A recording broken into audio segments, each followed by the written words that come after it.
And we are live. How's everyone doing tonight? And we are live. How's everyone doing tonight? Okay, good. I thought there was like an actual delay for a second. No. I wanted to see if I could pull it off for a second. But how we doing, folks? Ugh. You know what I'm noticing? I'm on season 3 of Star Trek, like TOS, and you know what I'm noticing? You can tell they cut the budget. I mean, you could tell they increased the budget and then cut the budget. Yeah, because you notice in season 3, suddenly they do way fewer away missions, and they do a lot more of the "it's a being of pure energy," so they don't have to cast an actor or do makeup. I have to wonder if that's them trying to be like price efficient at that point and not just blindly having no idea what to do with the money anymore. Yeah, I mean, it was definitely them trying to be cost effective. The question is what motivated that. I mean, we can't just milk Lucy forever. Yeah, that's true. And plus, they moved it to what they called the Friday night death slot in season 3. So Friday night death slot. yeah, Friday at 10 p.m. was considered the dumping ground for the show you were about to cancel for like 60 years. I did not know that. Yeah, it does. It's not really true anymore because now like streaming exists, but I just don't understand. Wait, Friday at when? 10. Well, Friday in general, but Friday at 10 was considered the like just fucking burn off this last season time slot. 10 p.m. Yeah. But everyone just got off work. It seems actually the night they might have time. Well, it's kind of the opposite. They assumed that the young people who made up the demographic would be out having fun and living their lives on Friday.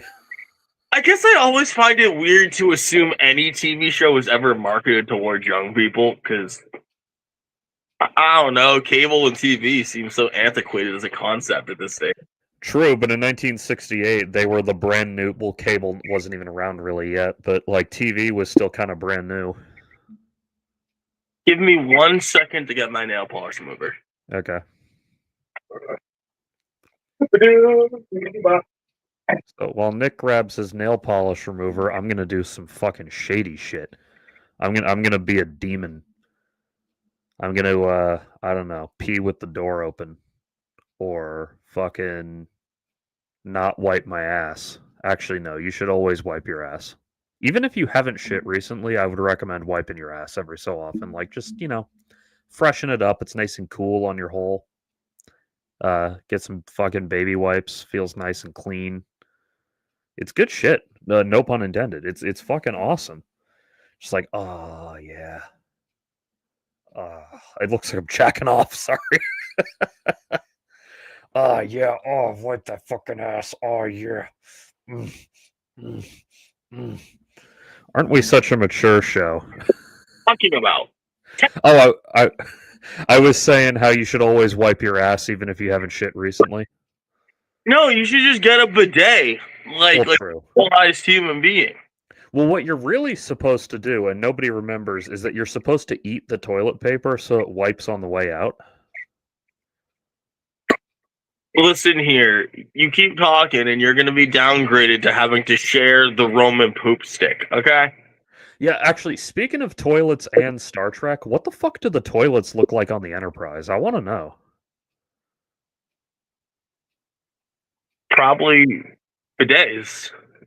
Well, here's the thing. Couldn't they just beam the shit right out of your colon? I mean, considering the beam technology in TOS is hot garbage, I would not do that. Is it? Oh, I have not watched enough Star Trek to know that for sure. From a comparative point, yeah, it's like it's weird. Because I remember in the Enterprise prequel show, it was like a running joke that everyone was terrified of the transporter because it was brand new. Why wouldn't you be terrified of it? You were yourself and making a copy. If you watch Enterprise, you notice that for most of the show's run, they take the shuttle pod whenever they can, and it's only in like the last season that they're finally comfortable enough to default to beaming. Beaming is gross.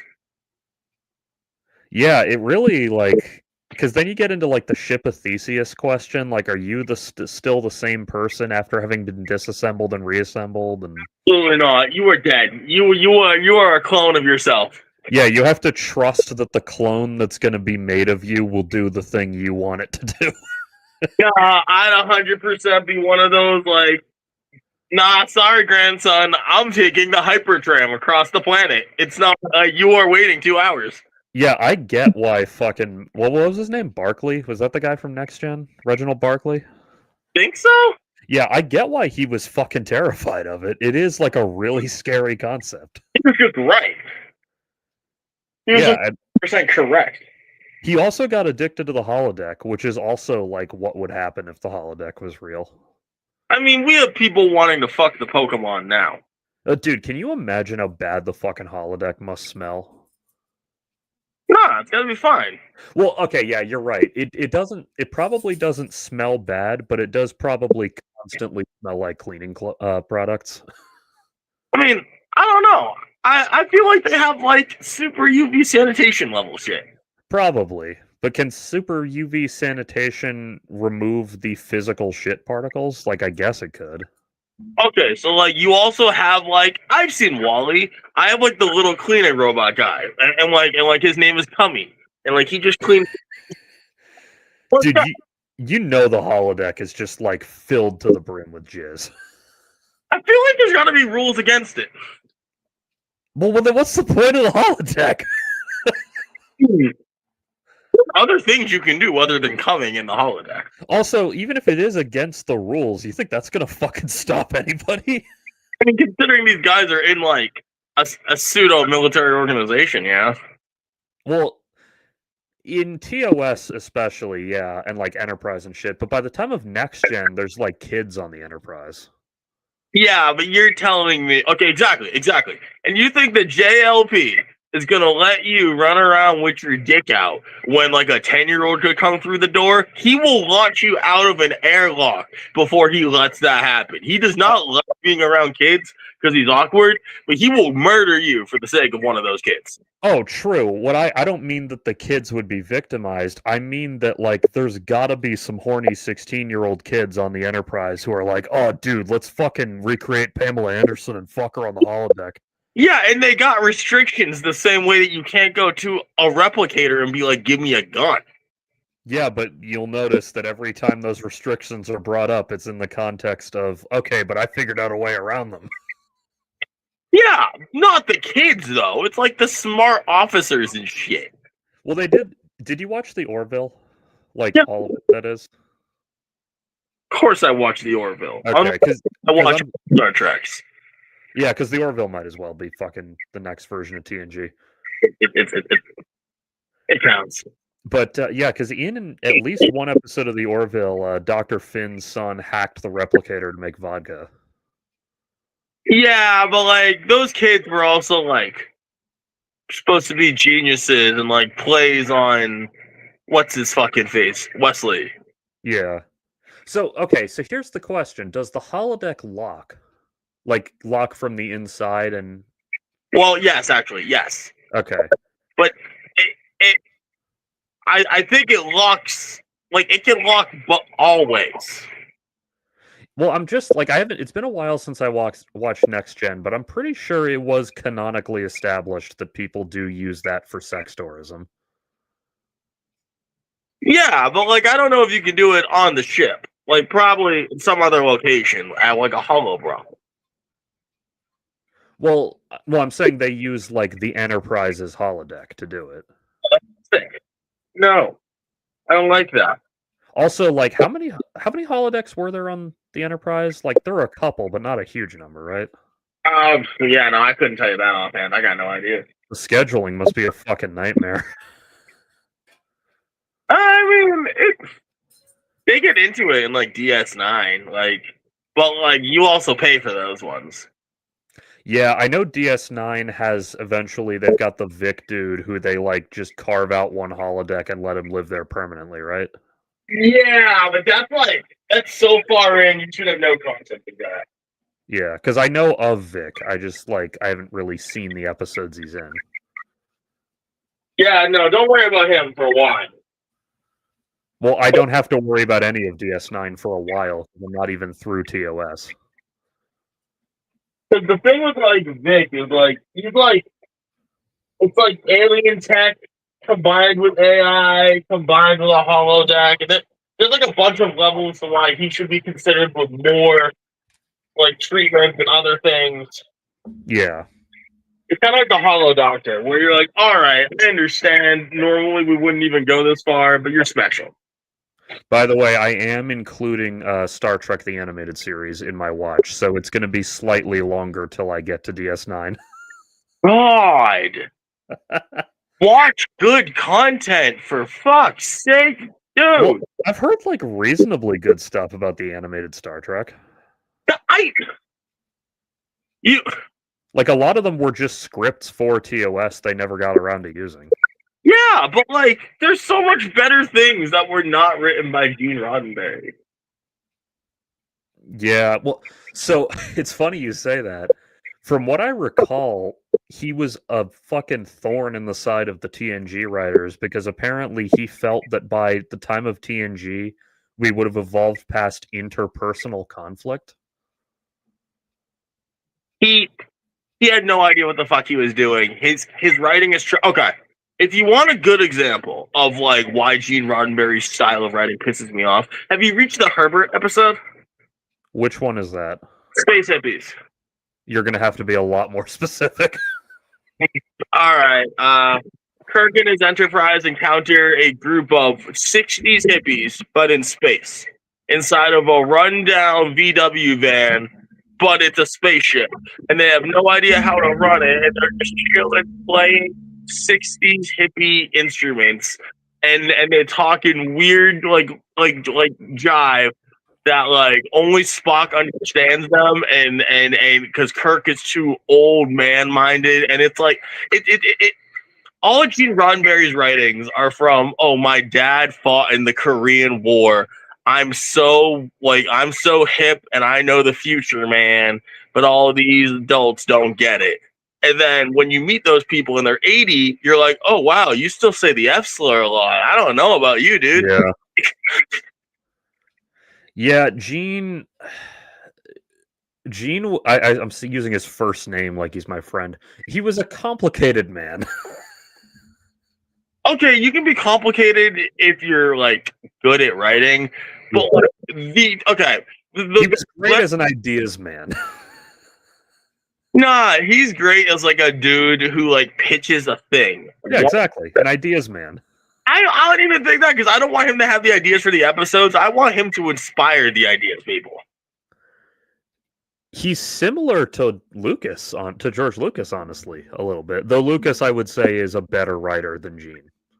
Like, dude, I'd take Justin Roiland over Gene Roddenberry. Like, well, Justin Roiland's writing skill was not the problem with what he's like. There's a bigger problem there. Yeah, but we get approximately the same amount of sexual assault allegations, and at least with this one, I get like sci-fi and absurdist. Actually, I don't. As far as I know, Roddenberry does not have any accusations of any kind of harassment or assault. He just could not fucking stay faithful to any woman he ever dated. I thought there were like, things about him using workplace weirdness. Let me see. Let's find out. Let's use the internet. Also, like, there's the discussion of exactly One-Eyed Punk. There's bigger problems with most people in the industry, Lamau. Yeah, so keep in mind you then have to get into the whole, like, was it considered sexual harassment in 1967? And, you know, obviously we can judge it by modern standards, but... I mean, fair. At the very least, I need better writing from him. Yeah, it looks like all the, quote, allegations about Roddenberry are just allegations that he, like, cheated on his wife a ton. Oh, okay. I mean, hey, man. God damn, he was in the fucking Air Corps during World War II? Wasn't the Air Corps only World War One? No. No, it says... Hang on. It's the Army Air Corps, right? Yeah, no, he was in like they didn't have an Air Force as its own military branch back then, but he was in what would one day be the Air Force. Yeah, no, but like they didn't have it by World War II. Well, they had it as a department of the Army. Like it was called the Air Force, but it wasn't its own branch of the military yet. When did they stop using the name Air Corps? Let's find out. So the Army Air Corps was the aerial warfare component of the Army between. I should put it on screen. Between 1926 and 1941. Wait, doesn't when World War II start again? Well, for Europe, 39. For us, the very end of 41. Yeah. So how do you as an American fight in World War II in the Air Corps? It looks like the article just used the wrong term because they linked to the Army Air Force. Bang! Yeah. Also, I'm sure you know this. According to legend, the way Gene Rod, I've heard it said that he did this for Star Trek, but given the timing, he probably did it for an earlier show he worked on, if it's true. According to legend, the way he delivered the pilot script to the executive was by riding his police issue motorcycle into the restaurant, up to the table where the executive was eating lunch, handing it to him, and then riding it back outside. Okay. I find that amazingly cringe. It is, but I choose to believe it's true because it's very funny. I mean, it probably is true. I don't know. I guess motorcycles were cool and rebellious when you were in World War II, but like, I just find it so amazingly cringe. Well, the fact that he wrote it directly into the restaurant in front of everybody is what makes it really funny. That's something Tom Cruise would do in a movie. Yeah. Now, like I said, we don't know for sure that that ever actually happened, but I'm Yeah. choosing to believe it. We can dream. Yeah, so I'm reading. So there's literally a whole Wikipedia for personal life of Gene Roddenberry, and yeah, it looks like it was just like he cheated on his wife a ton. Don Juan Gene Roddenberry. Yeah, so I was talking about that. My friend had like a Friendsgiving thing on Saturday that I went to, and I was talking to my friends about Star Trek, and I said Roddenberry was either a sex addict or an early adopter of polyamory, and I can't decide which one. I mean, what if he was just like, I don't know, like a shitty human being? Well, yeah. I sex addict. I was joking a little, but yeah, it's either that or, I mean, who knows? Like Majel Barrett was clearly, at least begrudgingly, if nothing else, tolerant of his affairs because she stayed married to him for like 20 fucking years. So I mean, the patriarchy's a bitch. true. I feel like she probably had enough money that she could have divorced his ass, but I feel like there's just a lot of like you have to deal with stigma as well, and then you could deal with social issues. Like I don't know how easy it is. yeah. Well, he dated Majel Barrett for years before marrying her. Like he was openly cheating on his first wife with her. And then while they were having an affair, he was also fucking Nichelle Nichols for a while. That's the computer lady. Uhura, but yeah. Oh yeah. No, Majel Barrett, in addition to playing Nurse Chapel, was also the computer lady. And also like Okay. five other fucking characters throughout Star Trek. I don't know. I take it personally when you're just fucking your way through my like stop fucking all the characters in my fandom. Yeah. You know, she even she lived long enough to be the voice of the computer in the first J.J. Abrams Star Trek. That was fun. She died before it came out, but she did finish her work for it first. Hang on, I'm just... Yeah, so... Okay. So they got married. Him and Majel Barrett got married in 1969. And then she stayed married to him till he died, despite the fact that he was openly having another affair for like 20 years. That's insane. So I don't know. Maybe she just didn't mind it. Maybe she's like, fuck it. I mean, maybe he was just slinging that real good wood. Oh, yeah, I mean, that's fucking not impossible. Like maybe Gene Roddenberry was just like Big D. He looks like it. Here, there's a particular photo of him that I like. You've probably seen it, and if you haven't, then I don't know. I'm teaching you something new today. Yeah, no, I've never thought about his cock. It's not a picture of his cock. It's just a picture of him. Here, and Wikipedia is annoying and won't let me make it bigger. But you look at this man and you tell me he doesn't eat ass. I mean, I don't know, man. Like,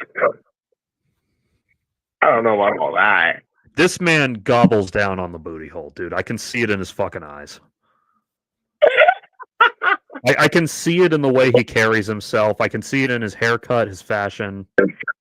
All right, take your expo marker and start showing for the court all of the provable factors of his booty hole munching. You see the cheekbones here? These are the cheekbones developed from smiling a ton. And what makes you smile a ton? Eating ass. Seems legit, people. Yeah. This haircut, you can't get away with this fucking haircut unless you are very confident. And one of the ways you become very confident is you get really fucking good at sexually pleasing a woman.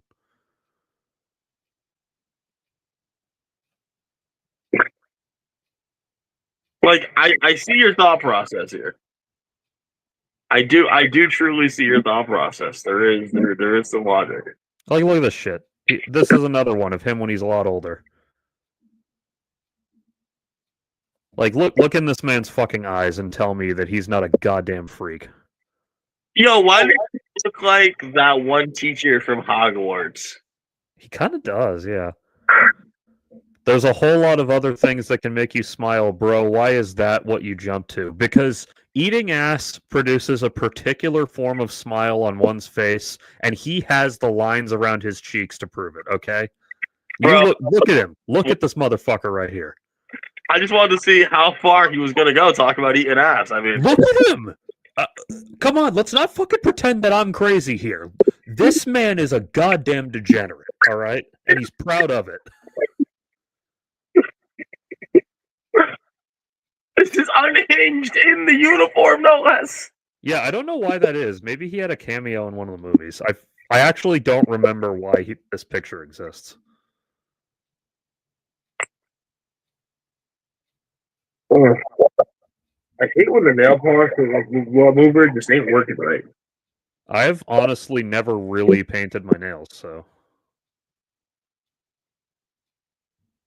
Okay, sorry. I was trying to find out if TV Tropes explained why he looks like this. I thought it was because he was eating buns. Well, I meant like the uniform. Degen by straight people standards. Yeah, that's fair. Though, I wouldn't be shocked if Roddenberry dipped his wick into some man ass once or twice. I don't think he was, like, fully bisexual, but I could definitely imagine him experimenting a little.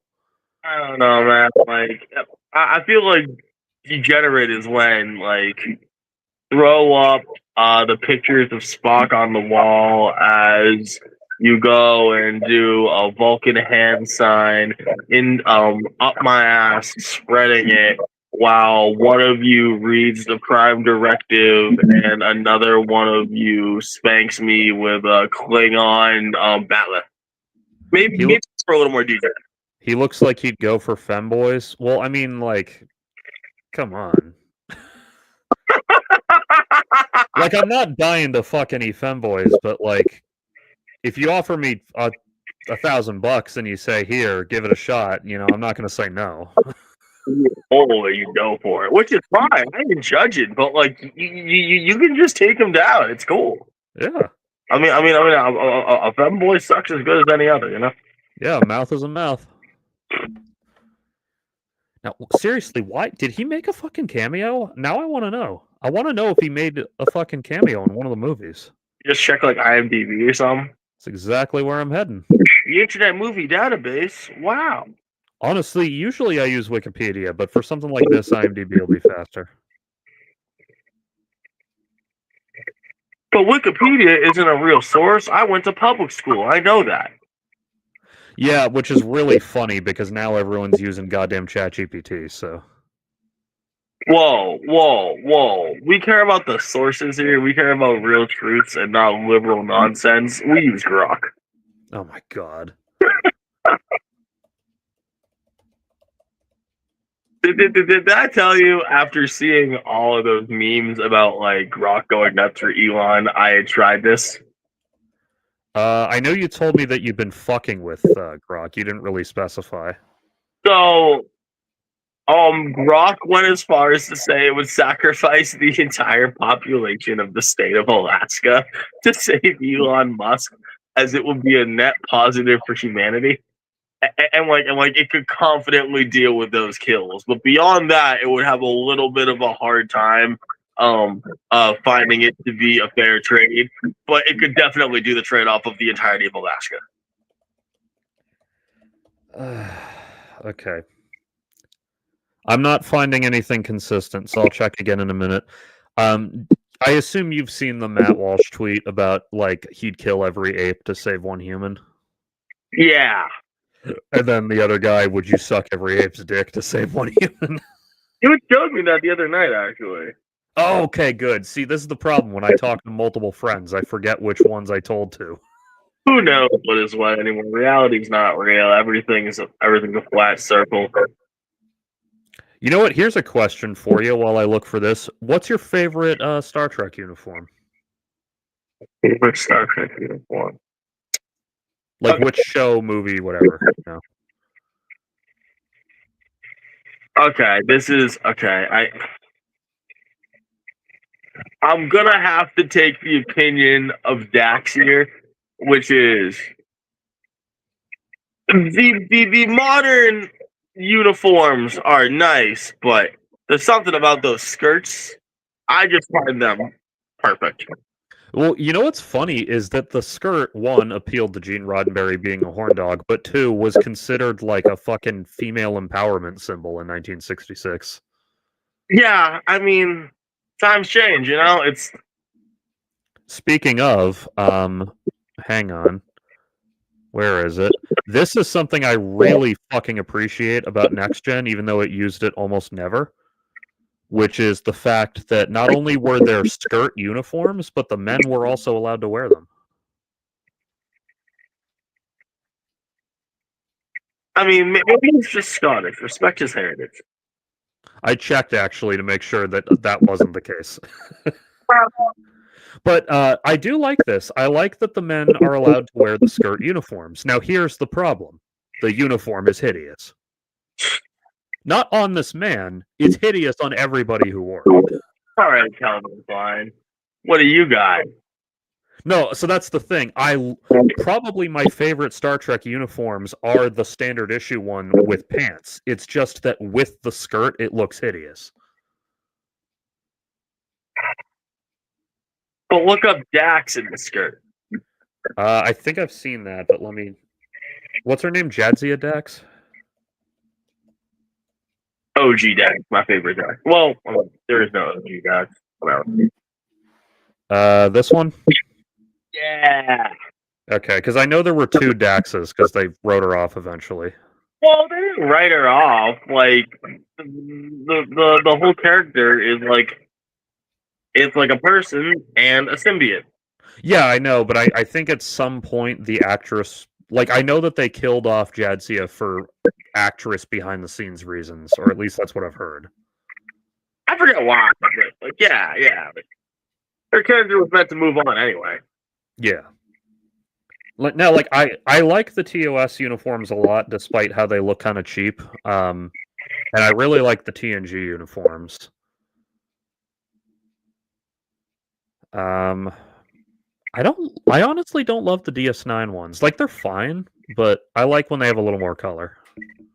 I think I like how they're kind of like we're depressed and in wartime. You are getting fun colors everywhere. Yeah, I get it. It's just, see, this is the problem. What happens with Star Trek in general is that whenever they do a movie, they have like a comparatively enormous budget. Yeah. So they can like have way more detailed sets and way more detailed costumes and ship models and everything. And then a lot of that shit usually makes it into whatever the next TV show is. But sometimes it doesn't look right on a TV screen. Yeah. Yeah, I mean, I get that. Or the other way around. For like Star Trek Generations was shot on the regular TNG set, and like that set was not meant to hold up to the scrutiny of an actual film camera. Oh, so it didn't look right? It didn't. It looked the same. It's just it looks cheap, which you don't really notice when you're watching it in TV form. But when you're watching it in a movie, which is shot on like way better cameras, it just looks cheap. Okay. Yeah, I get that. Which is part of why they destroyed the Enterprise D at the end of Generations and then had the E for the rest of the movies. Which, by the way, fuck the Enterprise E. I hate that ship so much. I'll tell you really feel. No, I'll bring it up.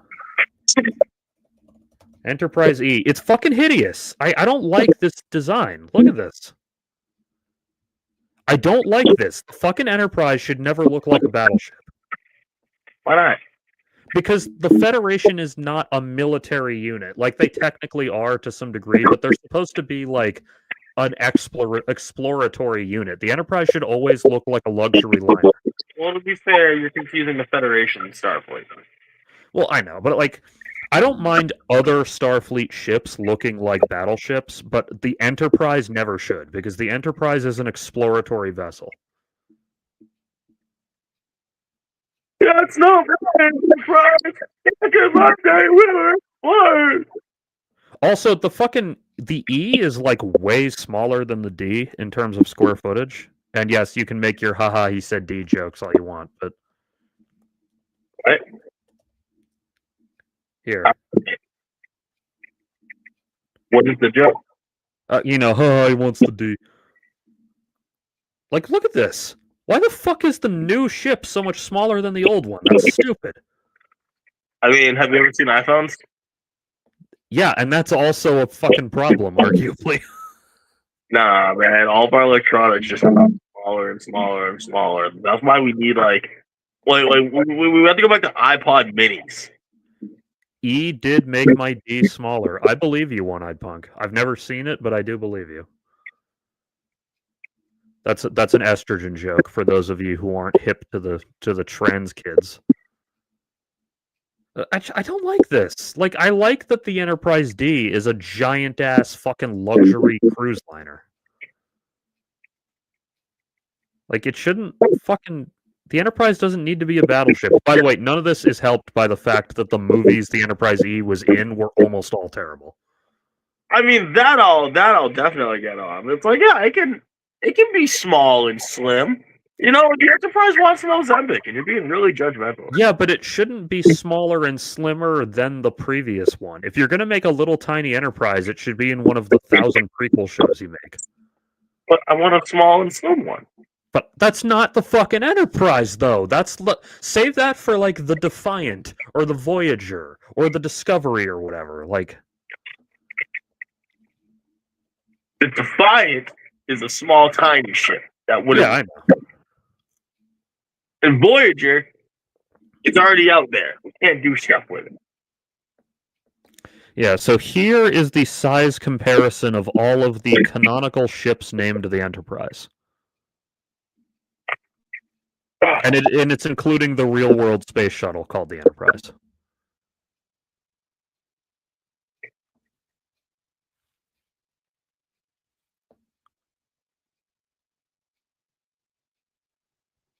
I mean,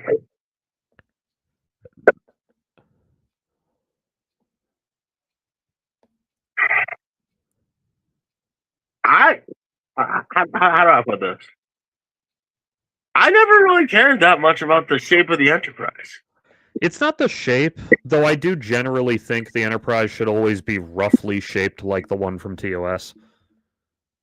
But I just, like, I don't know, I feel like every Enterprise should be bigger than the previous one because, like, well, yeah, the technology gets more advanced, right? I mean, I don't know about that. Cause, like, I don't know if, like, I have the, like, newest warp drive. It's not just bigger. It's not just your warp drive. Yeah, but like because the Enterprise is the flagship, it should always represent like the pinnacle of whatever tech we're working with in this era. So what if it's small and it could grow bigger? How about that? Now that is interesting. I'm not sure I like it, but it's interesting. What if it's small but it can have a hollow ship around it? Maybe. See, I actually and I know you're gonna shit on me for this because you fucking shit on Enterprise all the time. I like the NX-01 a lot. The problem with Enterprise isn't the ship. It's fine. It's like, I don't know. I don't want like weird Vulcan interactions to predate my Spock. Damn it! Like, Yeah, Enterprise. I was reading a thing about this earlier on Reddit. Enterprise really suffers from that post 9/11 pessimism that like infected sci-fi in that era. Like it all became really grim and all that. but they had faith of the heart. Yeah, I know. Which you can fucking make your jokes about that song all you want, but Do for 1 minute. all right.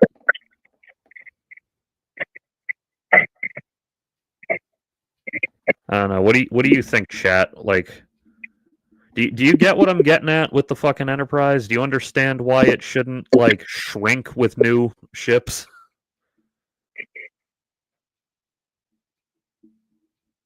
I don't know. I like the original. I like the NX-01, and I like the D. I don't I don't like the B and the C are fine. I fucking hate the E. The G is all right, I guess. I guess the F is okay, though we never really see the F for more than like a minute or two, from what I understand.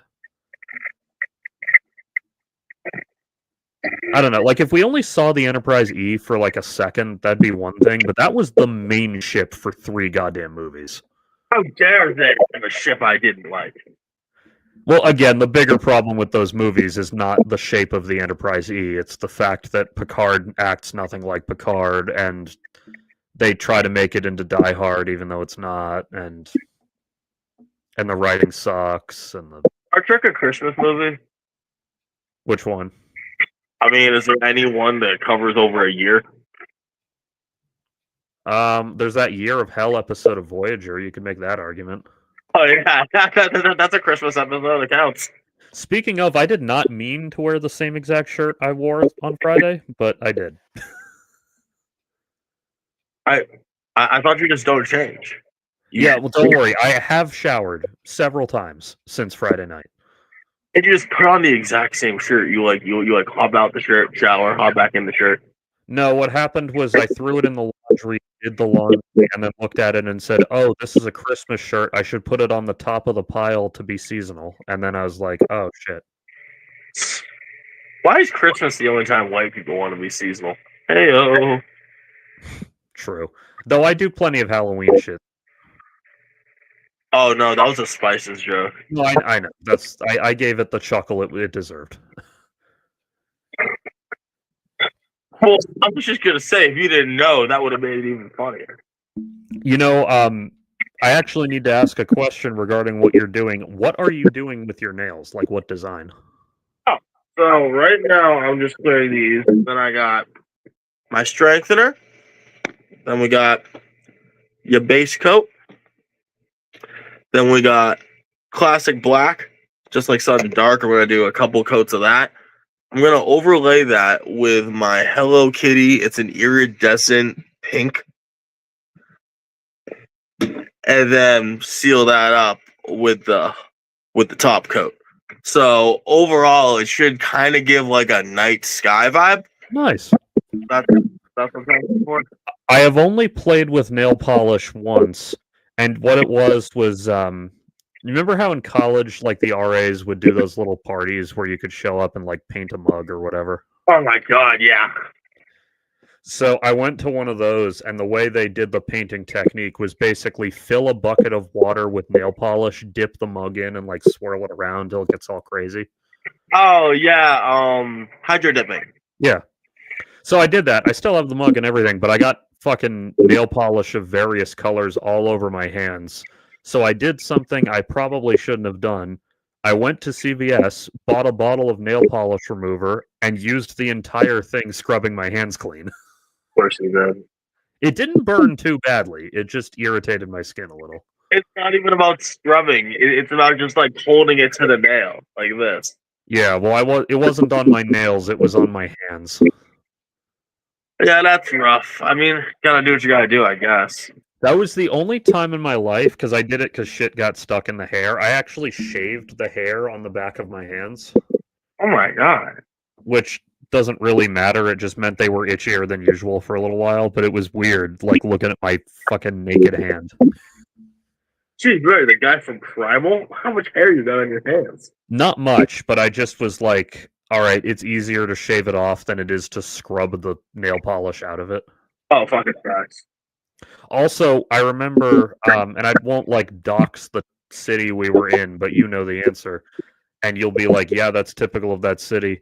A lady at CVS who apparently was not literate asked me to confirm that the product she was holding was indeed what she thought it was, and I felt very bad for her. I hate this city. I hate this city. Yeah. I hate it. I just hate it. No, to be clear, I answered her question and was very nice. I felt bad that she needed help. Yeah, no, it's just like not the most educated at all. Actually, speaking of subliteracy, let's talk about a fucking news story. News story. Beep, beep, beep, beep, beep, beep, beep, beep. Let's just in, folks. We have a news story. Hi, I'm Dwayne Megan. Newsflash. Nah, I'm gonna take the only good thing from Korra, and I'm going to start talking in a 1920s voice. Only good thing from Korra was the recap. Hey, I liked lots of things from Korra. I liked most of Korra, honestly. I liked the way that like Toph's daughters used all the like metal on their like outfits and like had really cool attacks. Oh wait, no, sorry, I'm thinking of Kuvira. Yeah, true. I know.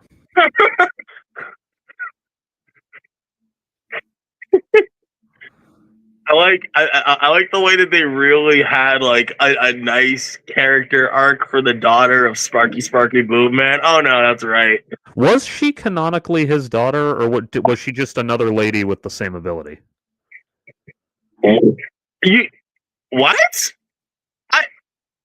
Because like I thought that was she was like my dad got.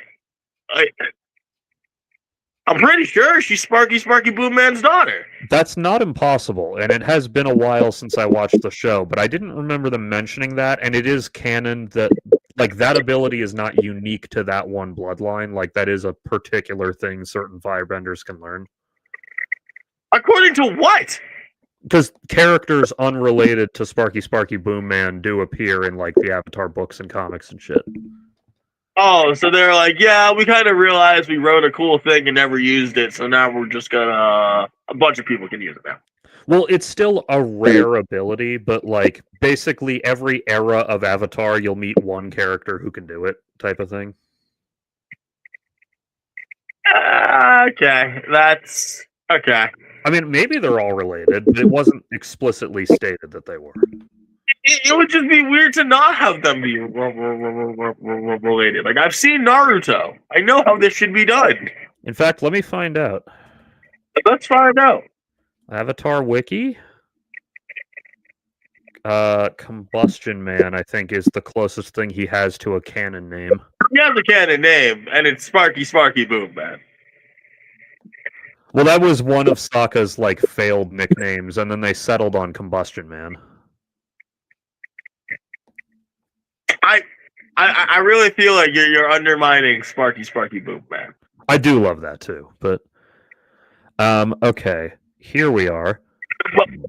Ignore this fucking Five Nights at Freddy's ad that won't go away. Okay, combustion bending is a form of telekinetic firebending, rarer even than fire breathing, lightning bending, or blue fire. It consists of the ability to channel chi through the forehead, often marked by an intricate third eye tattoo, superheating the air. Okay, we know how it works. Thank you. Wait, born with a tattoo? Doesn't that make it not a tattoo? No, it didn't say born. They just said often marked by. So presumably it's like the arrow tattoo the Avatar or the Airbenders get, where like once you've mastered the technique, you've earned the tattoo. Who's giving the tattoo? I don't know, fucking fire monks. That's bullshit. I hate it. I don't know, man. Fucking go yell at FCE till he writes a book about it. So I'm gonna yell at both of these fuckers because they're bad at this. Okay, here we go. Though individual firebenders are sometimes born with a natural affinity for combustion bending, it is not an inherited skill. Instead, they are effectively made through special training programs involving, among other things, extended submersion of the trainees in water. However, this training is brutal and only few firebenders are able to master the skill, which is a process that requires years of dedicated training and meditation. Okay, so what I'm hearing is they just made Navy SEAL water firebender training. Basically. Oh yeah, that's great. I love it here. The first project which resulted in the discovery of combustion bending, Unanimity, was only able to produce 3 benders. One of them suggested all other trainees had died. There have been 6 known practitioners of this technique. Combustion Man, Pillai, Yingsu, Zhaoyun, Thapa, and Rate, or Rate, however you pronounce it. The second one being the one I thought was the daughter who just fucking. Yeah. I mean, she could be, but it looks like this is a training program, not an inherent thing. Who's doing the training? I would assume that it's like a specialized branch of like the fire sages or something. It's just wild to think that the whole fire empire that was like war based wouldn't have a bunch of these guys. That Well, presumably they don't have a bunch because most people who sign up for the training fail. who cares if you sign up? This is the Fire Nation, baby. Well, I mean, like, why do we not have like 40 million Navy SEALs? Because only one in fucking 1,000 dudes can even begin to get through the training. I guess, but without getting myself put too much out there, like, why does Israel have so many special, like special force operatives? That's the neat part. They don't. It's very easy to look like special forces when your enemies are children armed with rocks. Oh, that's true. Oh, here's something too. If someone who has not mastered combustion bending attempts to use it, the result is usually fatal. When Raite, a young boy, had been put through the training regimen, tried to use it against Avatar Yang Chen, it caused a huge explosion of pressurized air that killed both him and the Avatar Sky Bison. My device is having difficulties. In fact, I'm actually going to start reading the second Yang Chen book tonight because I finished my last book last night. Oh, dude, that's gotta be great. So far, I've read 3 of those Avatar prequel novels, and they've all been pretty good. For real? Yeah, like the Kyoshi ones in particular I really liked, but the first Yang Chen one was pretty good, and I've heard good things about the second. They typically do like 2 for each Avatar. I don't know, I'm just a purist, man. Give me Aang. That's all I need. The Kyoshi ones were great. I do recommend them. I think you'd like them a lot.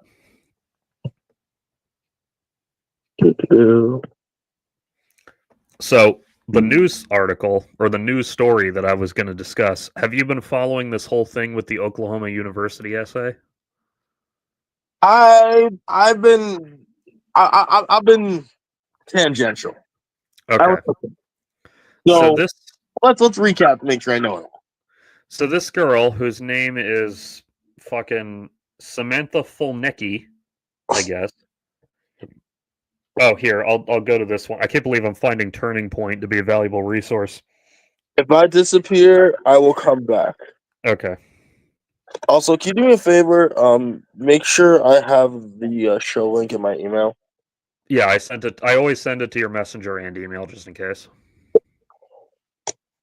Okay, so for a psychology course at the University of Oklahoma, by the way, she's a junior. Keep that in mind. She is not a freshman or anything. Samantha Fulnecki was asked to write a 650-word essay reacting to an article about how people are perceived based on societal expectations of gender. In her remember, this is Turning Point USA summary, so take it with a little bit of salt. In her essay, she argued that traditional gender roles should not be considered stereotypes and cited the Bible to support her stance that eliminating gender in society would be detrimental because that would put people farther away from God's original plan for humans. And her transgender professor, Mel Curtis, gave her 0 points out of 25 and claimed that she failed to use empirical evidence and called parts of the essay offensive. Now, you might be thinking, oh, is this fucking wokeness gone mad? No, and I'm not going to put the whole thing up. Just read like a little excerpt of this bitch's article.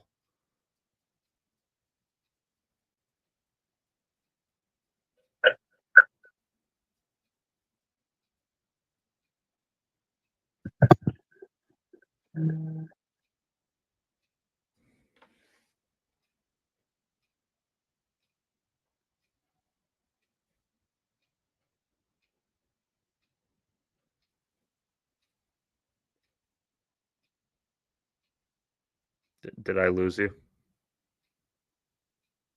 I think I did. Fuck. Let me see. Yeah, it looks like I did. So, all right, I'll wait till he comes back in.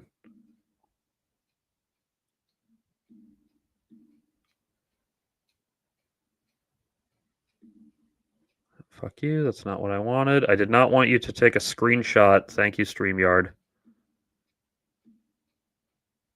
Okay. Nick will be back in a second.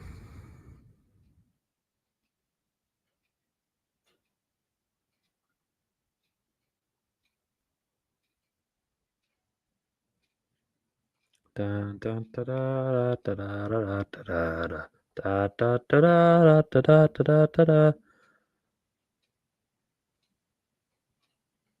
Hang on. Can you There we hear go. me? Yes. And you sound much better than you did before, by the way. I am back.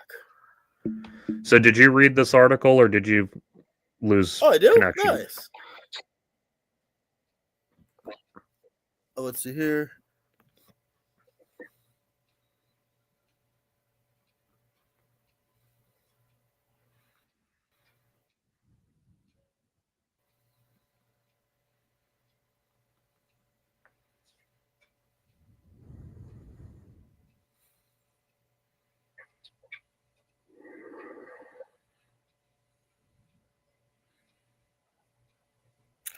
Jesus Christ. So, if you didn't know, how old would you say the person who wrote this is? Okay, so this is where it's annoying because I understand what you're asking, and I understand the pitch, but it's the subject matter. Because of the subject matter, I've never met a child who would think about that, so I inherently think True. it's like some 30-year-old. True, but Because like no child is thinking about does God intend for me to have womanly desires? yeah, like when I first saw this, I assumed it must be from like a below average 7th grade English student. No, this is a college junior. 7th grade is a bit much. I would go for like 4th grade in terms of like a writing prompt. Well, that's why I said below average 7th grader. Nah, because like it's the repetition for me. Where like if you pull that up, like you can't use the same word so many times in the same sentence. Seriously. And by the way, so her fucking mom got involved and is like defending her on the internet and has basically made everyone go, oh, that's why she's like this. What'd you miss, One-Eyed Punk? What you missed is that we are making fun of that girl from the Oklahoma University who wrote the 7th grader essay, or I guess 5th grader essay. I mean, it's okay. If my 7th grade student or child brought that to me, I would be disappointed. Yeah. And not in the subject matter. I'd be like, all right, we can talk about that after. Who the fuck taught you to write, kid? Like, oh yeah, and they're trying to say that it's like religious discrimination, and then everyone else pointed out the correct thing. No, citing the Bible in an academic paper has a lot of precedent and is perfectly fine. if you cite it. Like, you can't just say in the Bible, God says that we gotta be man and women. Like, what are you Also, not to talking sound like a Reddit atheist, but but I'm going to. If you're an adult Oh, here we go. who's talking You about the always Bible, do. I don't respect you. What? You're unhinged. No, I know. I mean, like, if you believe it's fucking real, the Let way me put this this way. clearly does. How much time have me and you spent talking about the fucking lore of Fallout, for fuck's sake? A lot. I mean, if I can talk about that, I think some guy can talk about like his own fandom and book Oh, that he's into. yeah. And talking about it is fine. The thing is that, as far as I know, you don't believe that Fallout is real. At least not yet. Okay, so like, how close do we have to be? Because Mr. House is just like Elon Musk and Walt Disney did a fusion dance. To be honest, Jesus lore goes hard. It does. It goes, It goes as hard as the hard. nails That's that what go I'm through his saying. fucking No, hands. like that book. Okay, I want you to just. Everyone try this with me now. Imagine you are in a full wood room. It is shifting from side to side. You're constantly moving. All you hear are the giant torrents of storms and smacking and bashing and screams. Billions and billions of screams. If you were to go above deck, which you really shouldn't do, oh yeah, you're on a boat, you're going to see people impaled on a mountain. That's hard as hell. Yeah. Do you, Like, this is going to be, I know the answer to this, but have you ever, I know that, like, Joe Rogan is now a useful idiot for Nazis, but did you ever watch his stand-up back in the day? Yeah. No. Like, Joe Rogan had a stand-up bit that I still chuckle at, where he says that, like, if you told Noah's Ark to an 8-year-old, he'd have questions or whatever. I mean, Joe Rogan has one of my funny one of my favorite bits ever is actually from him. Which one? I think I know which one. I was If just an about to alien bring this showed one up. Explain how the Kardashians came about. It would be a very awkward conversation. Yeah, Rogan, Okay, so back there's when this he thing didn't called talk about football. politics so much, used to actually be funny. Well, the problem is he's intelligent. He's intelligent enough to realize if you give a full free speech platform, you get all the fucking lefters and all the right wingers, and you get all the conservatives who fucking hate a bunch of people. They can go, oh no, it's cool because he's telling the truth. And then all the fucking libs can go, oh, well, I mean, he's giving everyone a fair chance. He also, in one of his really old stand-ups from like 2006, he had a joke where it was something like, there's only 2 reasons to be against gay marriage. Either you're dumb or you're terrified the dicks are delicious, or some joke like that. But like in 2006, that was somewhat of a bold stance to take. I don't know if it's a bold stance. It's just, I mean, gay marriage had not hit excited for 50% money. approval yet. Like, he was ahead of the curve on that issue. Being ahead of the political curve doesn't mean you're ahead of the social one. No, that's what I'm saying, is like there was a time that he was nominally at least progressive, and now he's this. Yeah, when the goalposts for being on the left are constantly moving, Yeah. everyone gets caught in it at some point. I mean, okay, think about this. This is fucking fun. Dwight D. Eisenhower, the military 5-star general who then became president, will be considered massively liberal by our standards now. Well, yeah, I mean, just from the fact that he spent a sizable chunk of his, or not a sizable chunk, but a prominent chunk of his career killing Nazis. I mean, even if we take that joke away, it's like, oh, all his policies, look at him. Joe Rogan is an intelligent dumbass. Fucking true. That's the matter. I mean, he's just smart enough to realize he doesn't know anything. like if you asked me, oh, someone has to solve a problem for you to survive, or you're gonna die if they don't. Joe Rogan might solve that problem. I wouldn't ask fucking Alex Jones. Oh my But- god. Oh, so I gotta fucking share this fun fact with you because you probably don't know it. Have you ever seen the movie A Scanner Darkly? Yes, so first of all, let me tell you your fun fact for you. Alex Jones appears as a conspiracy theorist in A Scanner Darkly. Are you trying to tell me about a Philip K. Dick movie? Are you trying to tell me about a Keanu Reeves movie? What's wrong with you? Yeah, well, so I have that movie on Blu-ray because I love it. I keep a pirated copy of that on every computer I ever use, just so I can watch it in my office. Also fair.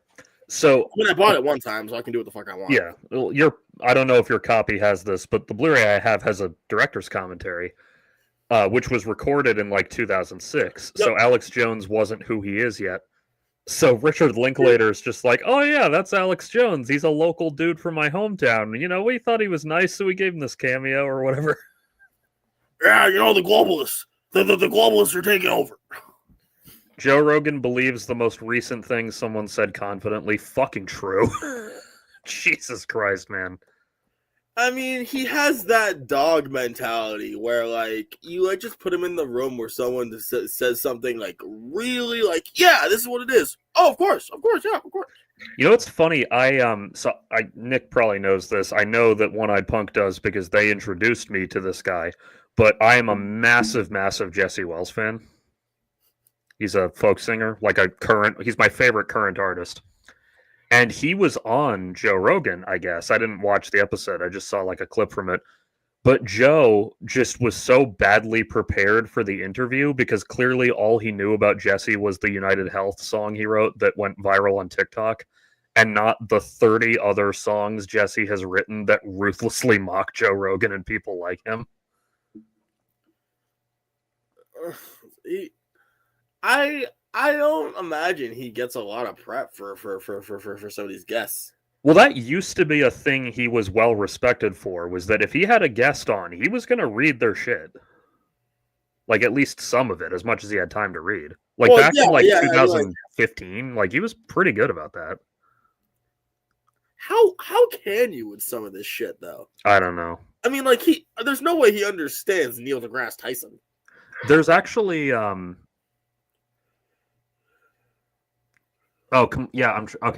Jesse Wells has a song called Complain. I had to think for a minute to remember which song it is. And there's a lyric where he says something about, he's talking about, like, you know, society sucks, basically.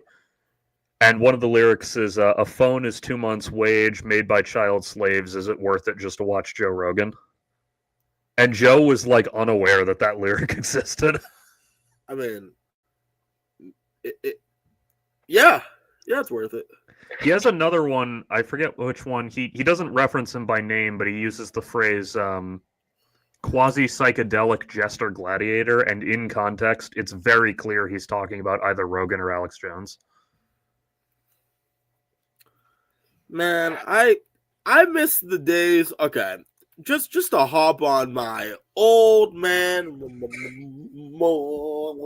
like my old man soapbox here. You're going unk mode? Yeah, I'm going punk mode. I miss the days. No, unk mode. Oh, fuck you. I got called that the other day, so I'm passing on the pain. Actually, it was me. I think it was me who did it. No, I mean by another friend too. Oh, nice. Okay, so everyone agrees you are unk. But I know. I'm tired, and I miss when cell phones coming out used to be worth me paying for a new fucking cell phone. Yeah, whereas now it's like, what, the camera's slightly more advanced, and they took away every feature that used to make my life easy. I used to be a nerd who would travel around with 3 micro SDs in my pocket.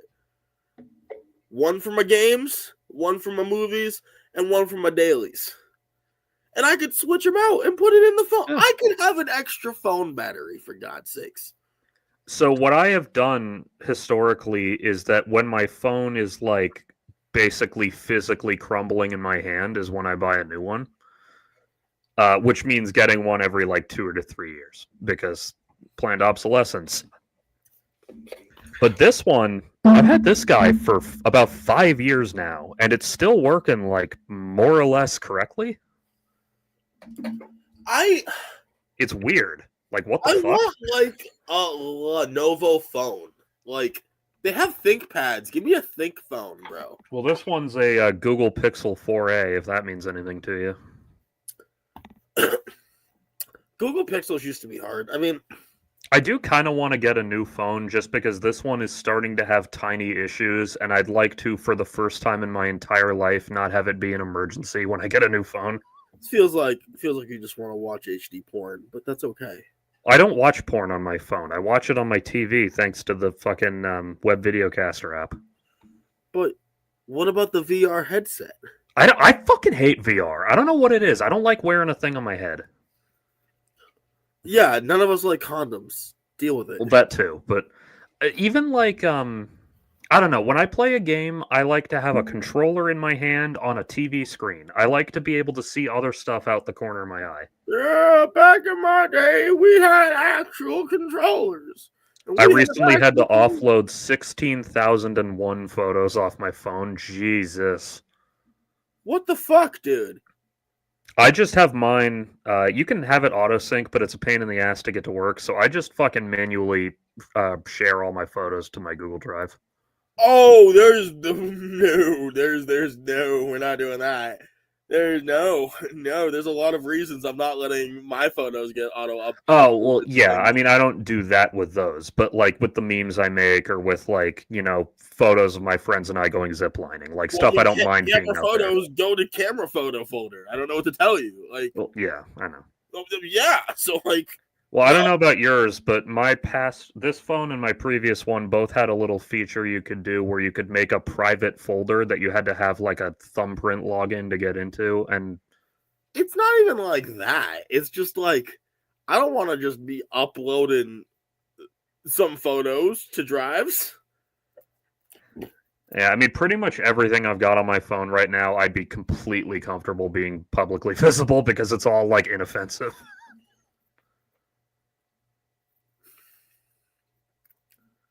That's sad. Well, that's what I said right now. In the past, I've had more sensitive stuff on there, but then, like, if I break up with that person, I'm deleting whatever I got of them. Well, yeah, but that's why you gotta. What are you doing? Get outside. Yeah, I know. Go outside, you damn vampire. I love when people are like, oh, dude, like, no, can't I keep the nudes? It's like, why would you want to keep nudes of someone who broke up with you? Doesn't that make you sad? Yeah, no, like, dude, I don't want to use my tears as lube. Yeah, well, that wouldn't be good either way because the salt. But don't tell me what I like. Like, if it was just someone you had like a one night stand with, maybe I get it. But like, no, if I was like dating a woman and then she broke up with me and therefore probably broke my heart, like, I don't want to save whatever I have. Yeah, that's just weird. I'm already naked all over the internet. I don't care if my stuff is in the cloud. That's fair. I've never seen any of your nakedness all over the internet, and I'd prefer to keep it that way, but good for you, One Eye Punk. Hey. Don't judge One Eye Punk. If you want to put the cheeks out, put the cheeks out. Oh, I'm not judging. It's just that I've known them since we were 15, so. It'd be like that. Yeah. What was that line from Zach and Miri Make a Porno? You don't fuck somebody you met in the first grade? Like, I feel like you don't make rules for who I fuck. Well, yeah, true, but yeah, Zach and Miri, stop trying to compartmentalize my sexuality.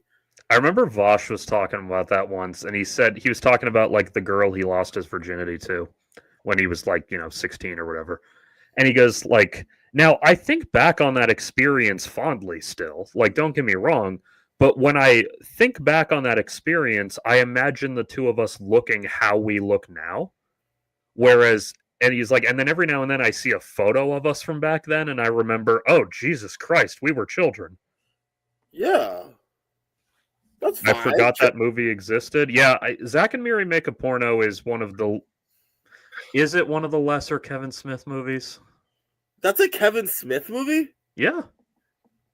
It's loosely based on the real-life experience he had making Clerks, except it's a porn movie instead of an indie comedy.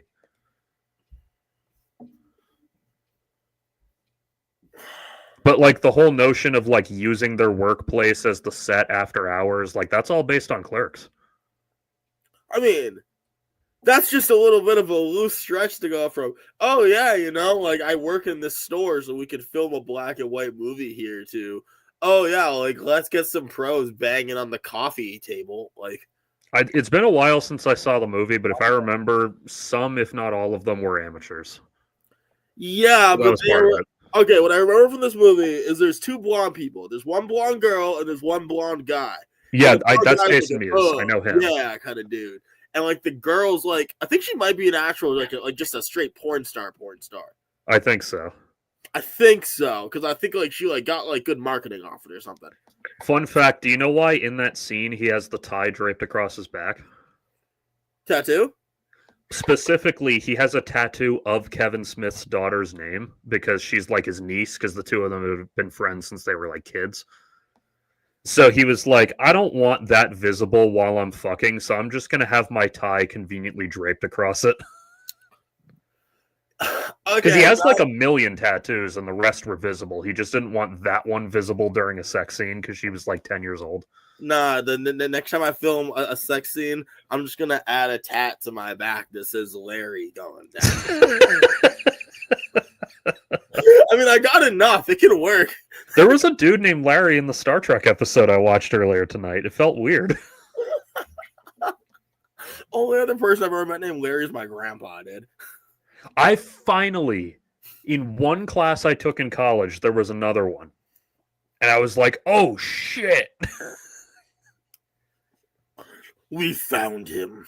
Yeah, he was like a really tall black dude, too. So he looked really different from me, but he had the same fucking name. And I'm like, hey! And then he does the same thing to me across the room. Like, he was like over 6 feet, man. That motherfucker was tall. You mean tall compared to you? Well, yeah, because I'm only 6'1". That's not very tall. Oh, geez, so it's tall and taller. Yeah, I mean, like, he wasn't... Like, I don't know if he was, like, an athlete or whatever. I don't know if he trained for... Like, because obviously, like, your nutrition affects your height.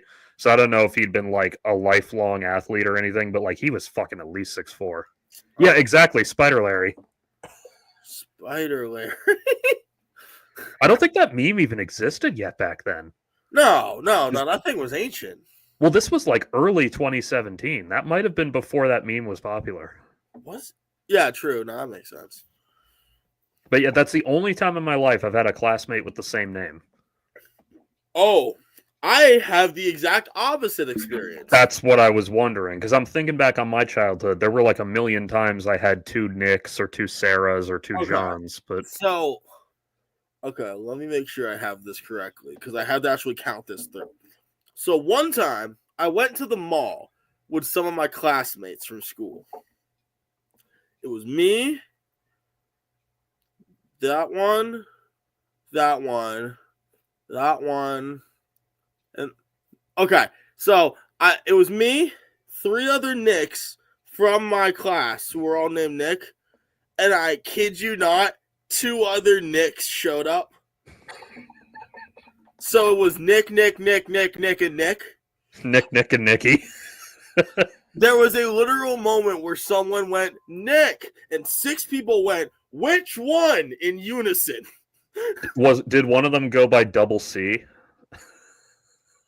I mean, I've gone by other ones over the years. I've gone by Nico. Like, yeah, you were Batman in the first time I met you. I've told that story here, right? I think so. Tell it again, just in case. Oh, God. Okay. So, I meet this fantastic, sweet baby James in comic books as literature. And so when we go in, we had this really nice professor who made sure that she handed out like sheets. So we're like, all right, write down your preferred name, your pronouns, and what was the other thing? There were like 4 things on there. You know, what's a favorite comic book or like something like that. Yeah. Oh, and so for my favorite comic book, I picked. Hell yeah. Hell yeah. But she goes on to say, now be warned, people. if you write a fake or funny name on that sheet because you think it's a funny joke, I will call you that for the rest of the semester. I wasn't going to do anything up until she told me that. And I said, oh, yeah, hell yeah. So I wrote Batman. Just Batman. Yeah. And all the sheets get handed up. All right, who did it? Well, she was nice about it too. She was like, "Are you sure you want to make this commitment?" like this is a choice. It's like playing a video game. Your world cannot be unchanged once this decision has been made. So I committed to it. Yeah, that was funny. She called you that the whole semester. It was awesome. Every day, Batman. I think there was another Nick in that class too, so it actually was useful. That's the thing is I have to deal with it anyway. I might as well go the right angle though. And I got to say that the greatest phrase of all time. Hello, I'm Batman. When you did that final project, was there a particular volume of Scott Pilgrim you used, or did you just use the whole series? I did a focus on the first volume, but that's what I gave thought. Examples from the whole thing. Okay, because I just needed to pick something out of a hat, so I just picked one of the particularly violent Punisher comics I've read, which is right here actually. I have it. Hang on. Yeah, I remember. I specifically this one. Highlight a bunch of different story factors at the same time, and so I figured, oh, okay, let me do Scott Pilgrim because then I can pick and choose what I want to use. Yeah, but I did not make the same mistake as the dude who tried to cover the entirety. Yes, folks, the entirety of JoJo's Bizarre Adventure for about a 10-minute presentation. The dude, I won't say his name because I'm sure he doesn't want to be doxxed, but the dude I was roommates with at the time was also in that class, and he did Infinite Crisis for his. Now, he only really talked about the main series, but in order to read Infinite Crisis, he just bought the omnibus of all the stuff related to it. Oh, that's got to be great. Yeah, well, I mean, he only talked about the main 6-issue series, but the omnibus he bought was about the size of that DC 1 million omnibus behind me, and he had to lug that fucking thing into class to do the presentation, and I felt so bad for him. I think it's big as hell. Oh, dude, it was 60% of the weight of his backpack that day. It was really funny. I mean, it makes sense. I did this one just simply because it's self-contained, which many of the books in this line are not. Because I didn't want to have to get into who's Catherine O'Brien because she's from another book and all that shit. But yeah, this one's violent as fuck, so I had to it was college, so it's not like I couldn't present it, but just for the comfort of some of the people in the class, I toned down some of the shit that happens in it when describing it. Yeah, because I remember you're I'm gonna do the Punisher, and then she just gives you this look of, okay. Well, I mean, there's plenty of Punisher comics that are not even R-rated, so it's not that crazy. But this is from the Max series, which is the R-rated one, and it's literally the darkest, bleakest chapter of the Max series because it's him murdering a bunch of Russian human traffickers who do horrible shit to women. I mean, it sounds like they deserve it. Oh no, they totally deserve it. It's just I didn't want to share with the class some of the horrible things they do to these women.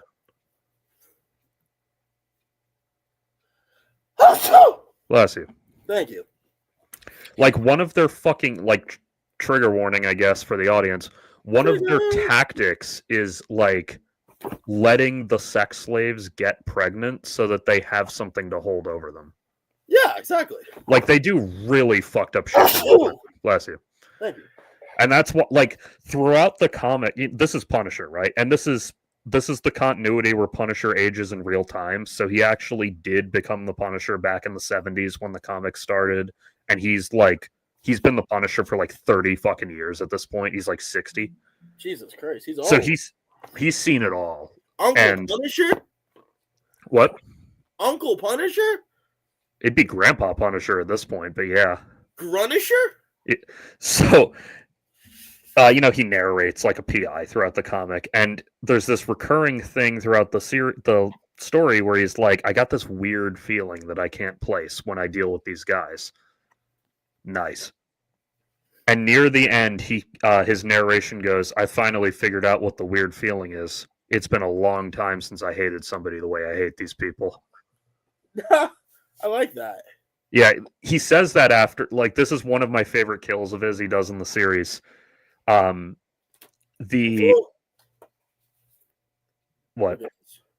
Look at this. Nice. So not the head of the whole sex trafficking org, but the one who's the head of its public face, like the company that they use to launder it all, is the daughter of the guy who founded it.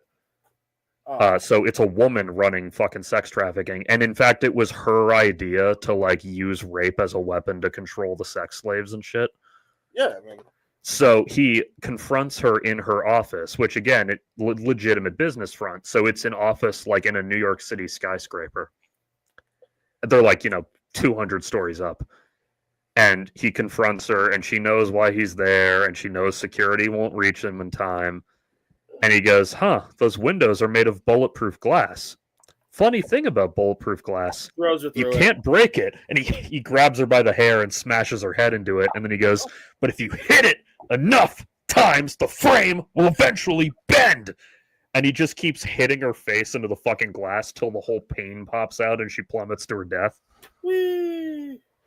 Yeah, it's like these people are so sick that you don't feel any pity for them, but it's still like, Jesus, dude. I mean, someone's gotta do it. That's why he's the Punisher. Earlier on, there's a bit where he needs to gather some intel, and part of why these guys are hard for him to take down is because most of their enforcers are like, former Russian special forces, like they fought in the Yugoslavian War or whatever. So they're actually good. He can't just like mow down a dozen of them with no effort like he can with normal criminals. Okay. And they're really fucking tough, so he can't just punch the guy till he tells him the info. And in his narration, he says the things I'd have to do to make this guy talk would be extreme. So then we see him chloroform the guy, or like hit him with a tranq dart or whatever it was. It's been a while. And the guy wakes up to find himself tied to a tree with his stomach cut open, like 10 feet of his intestines pulled out and draped on the tree branch in front of him. And that's how the interrogation starts. You think he's going to talk? It literally just cuts to Punisher in the car, and his narration says, he told me what I wanted to know. I would talk too. Yeah, it's fucking like these guys are the most evil guys maybe that Punisher ever went up against. Or at least like had gone up against in a while. So it just like you get a lot of morbid satisfaction out of watching him like carve them up with machetes and blow them apart with explosives and all the other insane shit he does to them. I love that. Oh, so you should read this whole series at some point. It's really good. Okay, I can do that. And they actually have a proper reprint of the whole thing now. You don't have to fucking track down the trades like I did. You know damn well I wasn't going to do that. Well, true, but my point is that whatever pirated file you use of it will be a rip of like the compilation ebook, so it'll be easier to find. Hell yeah. That's nice. You in particular would like it because Garth Ennis is a history nut, so he roots all of it in like there's a ton of stuff about the history of Vietnam. There's a ton of stuff about the Cold War in general. There's some Irish history stuff in there too. Not much because it's not super relevant to Punisher, but there's some in there. Okay. Garth Ennis is Irish. That's why I bring it up. He talks a lot about the Troubles because he grew up with them. Okay, shit. He's mostly good at not sounding Irish when he writes American characters, but there is one bit in an early issue of Preacher where he accidentally has the West Texas born and raised Jesse Custer say, "The guy in the queue in front of me." Like a line? Yeah, because in the UK they use the term queue more often.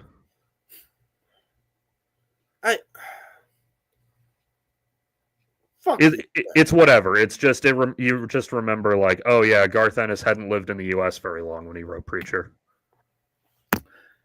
How is there not like a translation guy or like a localization guy who just checks over works for you?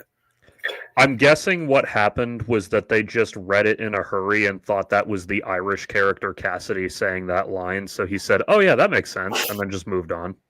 Because if you read the page quick enough, you could easily make that mistake. Oh, true. Plus, it's not completely impossible that a guy from West Texas says guy in the queue. It's just kind of odd. I mean, I don't know. I've never heard no one. Yeah, like I said.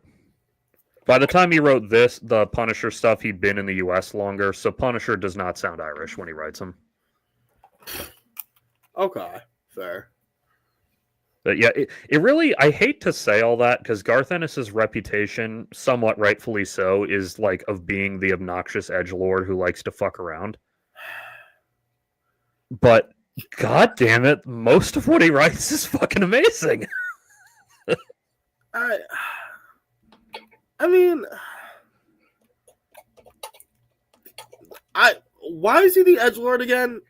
Well, he is an edgelord. Like, if you read his stuff, it's like, oh, yep, I can definitely see his inner 12-year-old coming out. Is it in a? I feel like I just can't think of examples offhand. I'm just grasping. I'm trying to think of an example that was good, because it's one of those things where there's literally so many examples I can't think of one off the top of my head. Oh, true. Like he wrote The Boys there. Like that's. Oh, okay. Yeah. Or like here's an example, and I won't say any of the words because they're rude, but he had this character in one Punisher arc named Finn Cooley, who was like a retired IRA terrorist. Oh, okay. Or not even retired, just like aging. And he was like super fucking racist for some reason. Against black people? Yeah, so he's throwing the N-bomb around all the time. And like there's a bit where he sees something, he's in a bar, and on the TV news there's some story about how Punisher's fucking with his operation. And he's like, he's trying to make me his ninja. Oh my god. And then he yells, nobody's gonna make me their fucking... Why? And then turns, and there's like 7 enormous pissed off black dudes right next to him.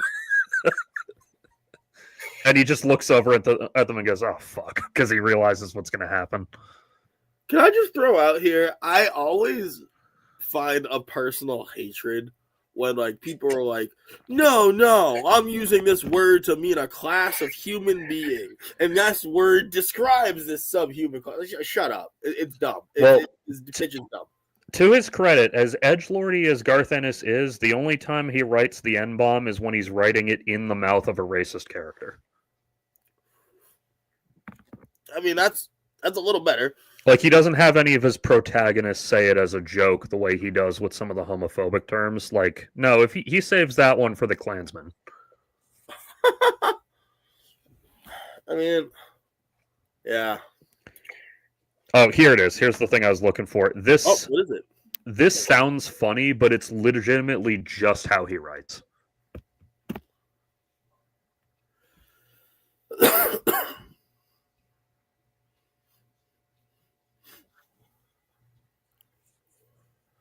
Like, that's legitimately just what his comics are like. Did you not like The Boys? No, I like The Boys, though I don't like it as much as Punisher and Preacher, but I like the show better, arguably. But like that's just how he fucking writes. I mean,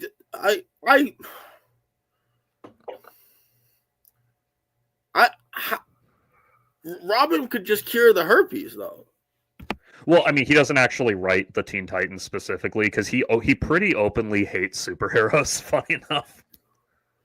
Yeah, I'm guessing that's what. Like, except for Superman, he loves Superman. He just, I don't think he's ever gotten the chance to write for him. But like if you read one of the Punisher comics he writes that take place in the mainstream world, and like therefore Spider-Man or whoever can show up, usually when he writes those characters, they're depicted as being kind of stupid.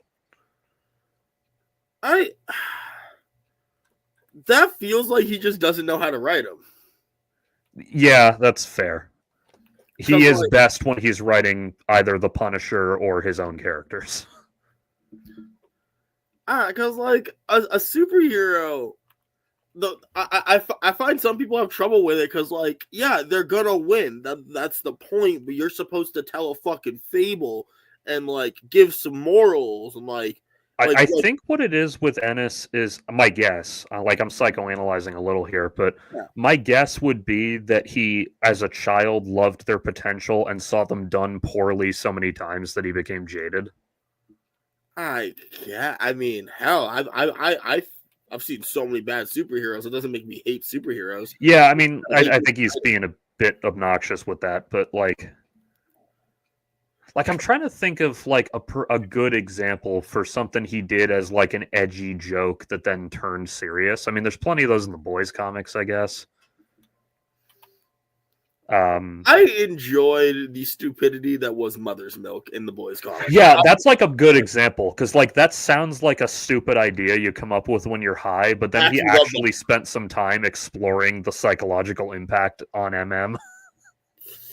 Because if I remember correctly, MM isn't really like that in the TV show, right? No, none of them have powers in the show. I don't like that. I didn't at first, but it grew on me. I want a world where like some people got powers and yeah, they just kind of suck. It's like some My Hero level. Like, sorry. Oh no, that still happens. It's just the boys themselves do not have powers. Yeah, I find it weird to think Butcher wouldn't grab a couple guns that he could actually use, not just a bunch of normies. Well, eventually he does, but when we meet them, they don't have powers. But like in the show, MM still has a tragic backstory, but it doesn't have to do with his mom and her prehensile titty milk. It has to do with the fact that Soldier Boy's fuck up got his whole family killed, and as a result, he developed like PTSD-induced obsessive compulsive disorder, and like the term "mother's milk" is more metaphorical in the show. Yeah, it's more because he's not the dead sucking mother. on alien titty. Yeah, and also he gets an actual full name. Nah, I want him sucking on alien titty, and that's all I care about. Well, the what was I? Yeah, so like I don't think we got flashbacks of it, but when he tells the story of what happened, it was literally just Soldier Boy accidentally blew up his fucking house during a fight. I really can't take anything seriously whenever the word Soldier Boy I know. come into anything. It's so silly. Well, see, that's the thing. That's how good Lazaro Alonso is as an actor, is that he can say the phrase Soldier Boy repeatedly during a scene where he's crying and like sell it and make it sound like legitimate. Like when he's teary-eyed and he says, "My brain kept telling me that if I didn't wake up to check the stove 3 times a night, Soldier Boy would come back and kill the rest of my family." Like, you don't think about the fact that the term Soldier Boy sounds silly. No, man, all I can think about is just a rapper in the window. Watch me do. like I forgot this, but I watched a movie he was in. The actor plays MM. He was in a movie called, I think, Detained. And I watched it, and it sucks. Like, it's not very good. But I wrote as my little one-sentence letterboxed review, Lazaro Alonso got so muscular by carrying this movie on his back. Because he's like the one actor in the movie who's doing a really good job. I don't know if I love or hate when an actor has to carry a movie by themselves. Oh, no, the movie wasn't good. It's just that he was good in it. True, okay. Like, he was as good as he is in The Boys. It's just that everyone around him wasn't good. Oh, that's the actual. Also, it was a movie shot during COVID that didn't get released till 24. It was one of those. Oh, so which also happened with the New War of the Worlds, funny enough. There's some irony to be found there. Yeah, I don't know why Detained didn't... Like, War of the Worlds, I can imagine why it didn't come out, but Detained doesn't suck enough to be one of those. It's just one of those movies that doesn't really come together. Isn't the ending of War of the Worlds that, like, we save the planet because pretty much the common cold fucks them up? That's the original ending, yeah. In the movie, because they turned it into a computer thing, it's instead a Oh. computer virus. I hate. Yep. So, I'm guessing you hadn't seen it. Have you not heard about the newest War of the Worlds? No. I try to stay away. I try to stay away from. I have to fucking watch it with you. It might be the best bad movie I've seen since The Room. That's a statement. I know it. Here, I'll pull up my Letterboxd review of it because I was fucking cooking with gas when I wrote this. Is it a better, worse movie than Nacho Libre? I haven't seen Nacho Libre since I was a child, so I'd need to watch it again. I am. Here it is. This was my review of War of the Worlds. This movie goes so far beyond so bad it's good that it's barely even the same conversation anymore. It is a once-in-a-lifetime form of terrible. It is the platonic ideal of dogshit. It is a dogshit magnum opus. This is all-timer territory. This deserves to have midnight screenings the world over to a fan base exceeding that of Rocky Horror. Instant masterpiece. Insulting to the viewer in a way rarely seen throughout film history. Disgusting to look at, to listen to think about. You could not have paid me to make a movie this bad on purpose. Incredible experience, possibly the most fun I've had with this type of movie since The Room. And I gave it 5 stars. Is that Ice Cube? Yes. So Ice Cube is the protagonist. So, okay. I need to start before then. It's a screen movie. Do you know what that means? I don't think so. You know those found footage movies that are told entirely from the POV of like the computer screen? That's what you call that? Yeah, I guess that's called a screen movie. That's I've never heard that term in my life. I've only heard it in reference to this. Okay. So it's like found footage, but it takes place entirely from the POV of like webcams or screen captures. It's just so you've seen like Paranormal Activity, have you seen like basically Super 8, all that shit. Yeah. So Ice Cube plays a like a Homeland Security computer expert or whatever, like one of the guys who does all the illegal spying, basically.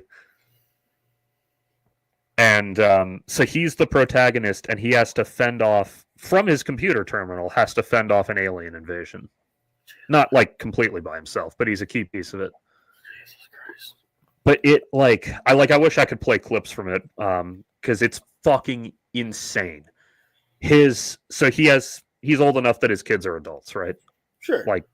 So his daughter, who's pregnant, and she's either engaged to or already married. I think she's engaged to the father of her baby. I think they're not married yet. Played by Devin Bostwick, fucking Roderick from the old Diary of a Wimpy Kid movies. Oh my god, that's a throwback. Okay. Yeah, he's starting to have like a comeback. He was in Oppenheimer as well. Who's he in Oppenheimer? One of the minor roles, like one of the fucking scientists at the base or whatever. True. But so Ice Cube, so his daughter, her fiance, Devin Bostwick, is an Amazon delivery driver. This movie was made by Amazon Prime. Okay. Okay. His future son-in-law is an Amazon delivery driver, and near the end of the movie, in order to save the world, they have to deliver a USB loaded up with the computer virus because he has to physically install it into the mainframe because plot needs to happen. Sure. And the way they do that is that Devin Bostwick whips out a Prime Air drone and literally says, when asked what it is, it's Prime Air, it's the future of delivery. And he turns it on, and then he says to Ice Cube, technically to activate the drone fully, I need you to place an order on Amazon.com. So he goes, grumble. Fucking opens Amazon. This is all seen on screen. Step by step. Okay. Opens Amazon, orders the USB, and therefore the drone activates, and Devin Bostwick can load the package into its claw and everything. Why did he order specifically the USB? Because the drone won't activate unless you place an Amazon order. No, but why is the order for the USB? Because they need the USB delivered to him so he can load it with the virus and then plug it into the computer. Okay, I hate this. I get it. Yeah, it's really stupid. I don't know why he didn't have any USB sticks just lying around. I think they might have. Where I'm like, what? I think they explained that. I think he had one and had to use it for something else. I don't remember, but because I could literally hand you 10 right now. I was high off my fucking ass when I watched this. So anyway, he orders the thing, the drone's coming to him, but there's the big alien battle, like fucking ray guns and F-35s and everything. Lions and tigers and bears and Yeah. shit. So the drone gets knocked off course and it winds up landing upside down. Now it's fine, it's not damaged, but it can't, it's like a turtle on its back, it can't right itself. So they use its camera and they see that across the street, hiding under an I overpass. need one more Amazon name drop. Give me one more Amazon name drop. Hold the fuck on. I know it's. I feel it. I feel it. So it landed in the middle of a street, like across the street under an overpass, taking shelter from the battle is a homeless man. So they use their magic illegal DHS tech to immediately figure out the homeless man's phone number. Sure. And they text him, go flip the drone over. And he's like, fuck you, I'm not doing that. There's a fucking alien battle going on. So they offer him $1,000 Amazon gift card to do it. You got me fucked up. And he doesn't. 10 levels. No. Dude, it's so... Like... Is this a commercial? Is this just a... Did you just want me to watch a commercial? It's a commercial for two things. Microsoft Windows and Amazon Prime. Oh, by the way, fuck Microsoft for this Windows 10 murder. Yeah, I know. Like, I've heard people bitching about that all fucking day.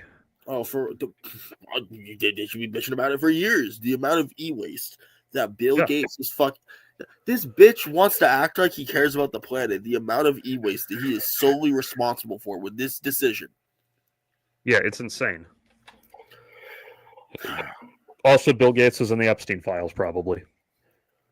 I mean, who the fuck? If you have over $1 billion, you're probably in the Epstein files. I'm so surprised. Wow. Yeah, well, as much as I hate to sound like I'm defending anybody on that list, to be perfectly clear, to be fully transparent, there are plenty of people who had one business meeting with Epstein over some actual financier shit and then never talked to him again.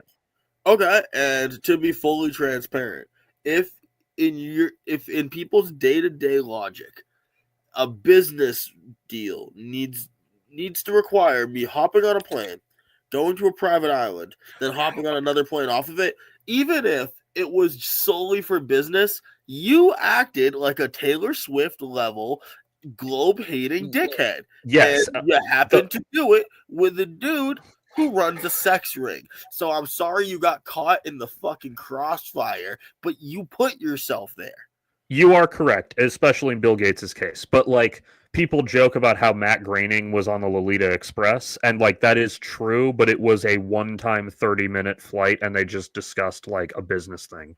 Yeah, live with this way. Matt Groening's not a pedophile. He's just a terrible person. Cool. Like, well, hey, I mean, he only flew for 35 minutes. Like, he personally isn't really that bad a guy, you know? He got on the that's so unnecessary.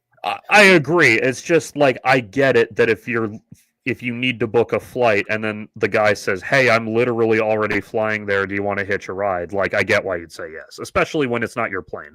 But anyway, my point is that, like, as far as we know, that was Matt Groening's only encounter with Jeffrey Epstein, and they never visited the fucking pedo island or anything. Bill Gates, however, I believe did visit the island.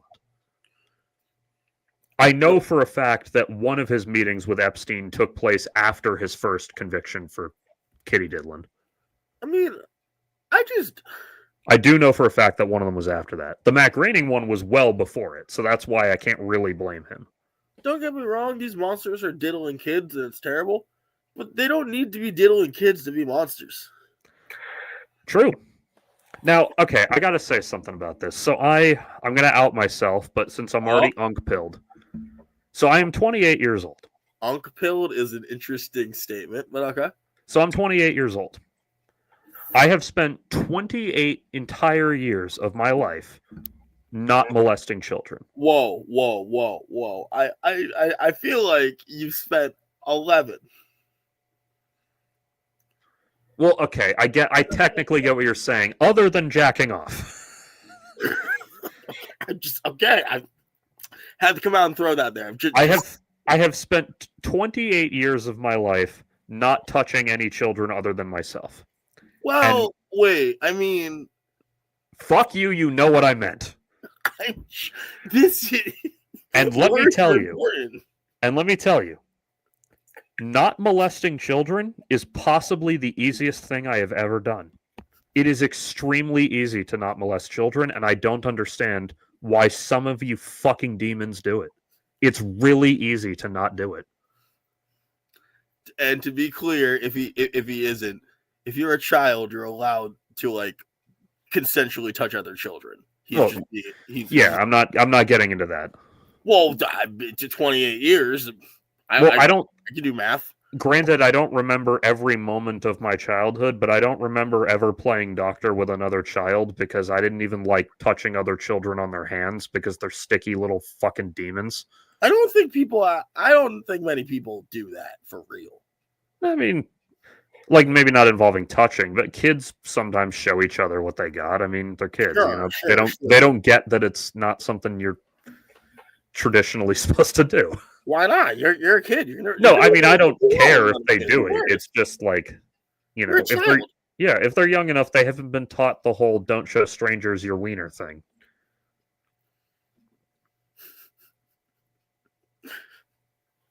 I don't know. So, to be clear, you thought this would out you as what? I'm outing myself as old, was what I was saying. I meant to say I'm going to out myself as being unk-pilled, but I kind of like turned it into two sentences. I don't know, just like if you're an adult and you're not interested in adults, you're weird. That's simple. Yeah. That's simple. Go to fucking therapy or something. And I'm gonna say the unpopular one that counts for lollies and everything adjacent. If your thing looks like a child and it's designed to look like a child, it's a child. Is that unpopular?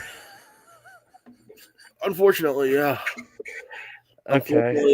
It feels like a win for the libertarians in terms of a lot of people lately. Like, no. We're really going to back up the old-fashioned, she's 2,000 years old. She's not 12. She just looks really young. Okay. I like it better the other way around when you have like 25-year-olds playing high schoolers.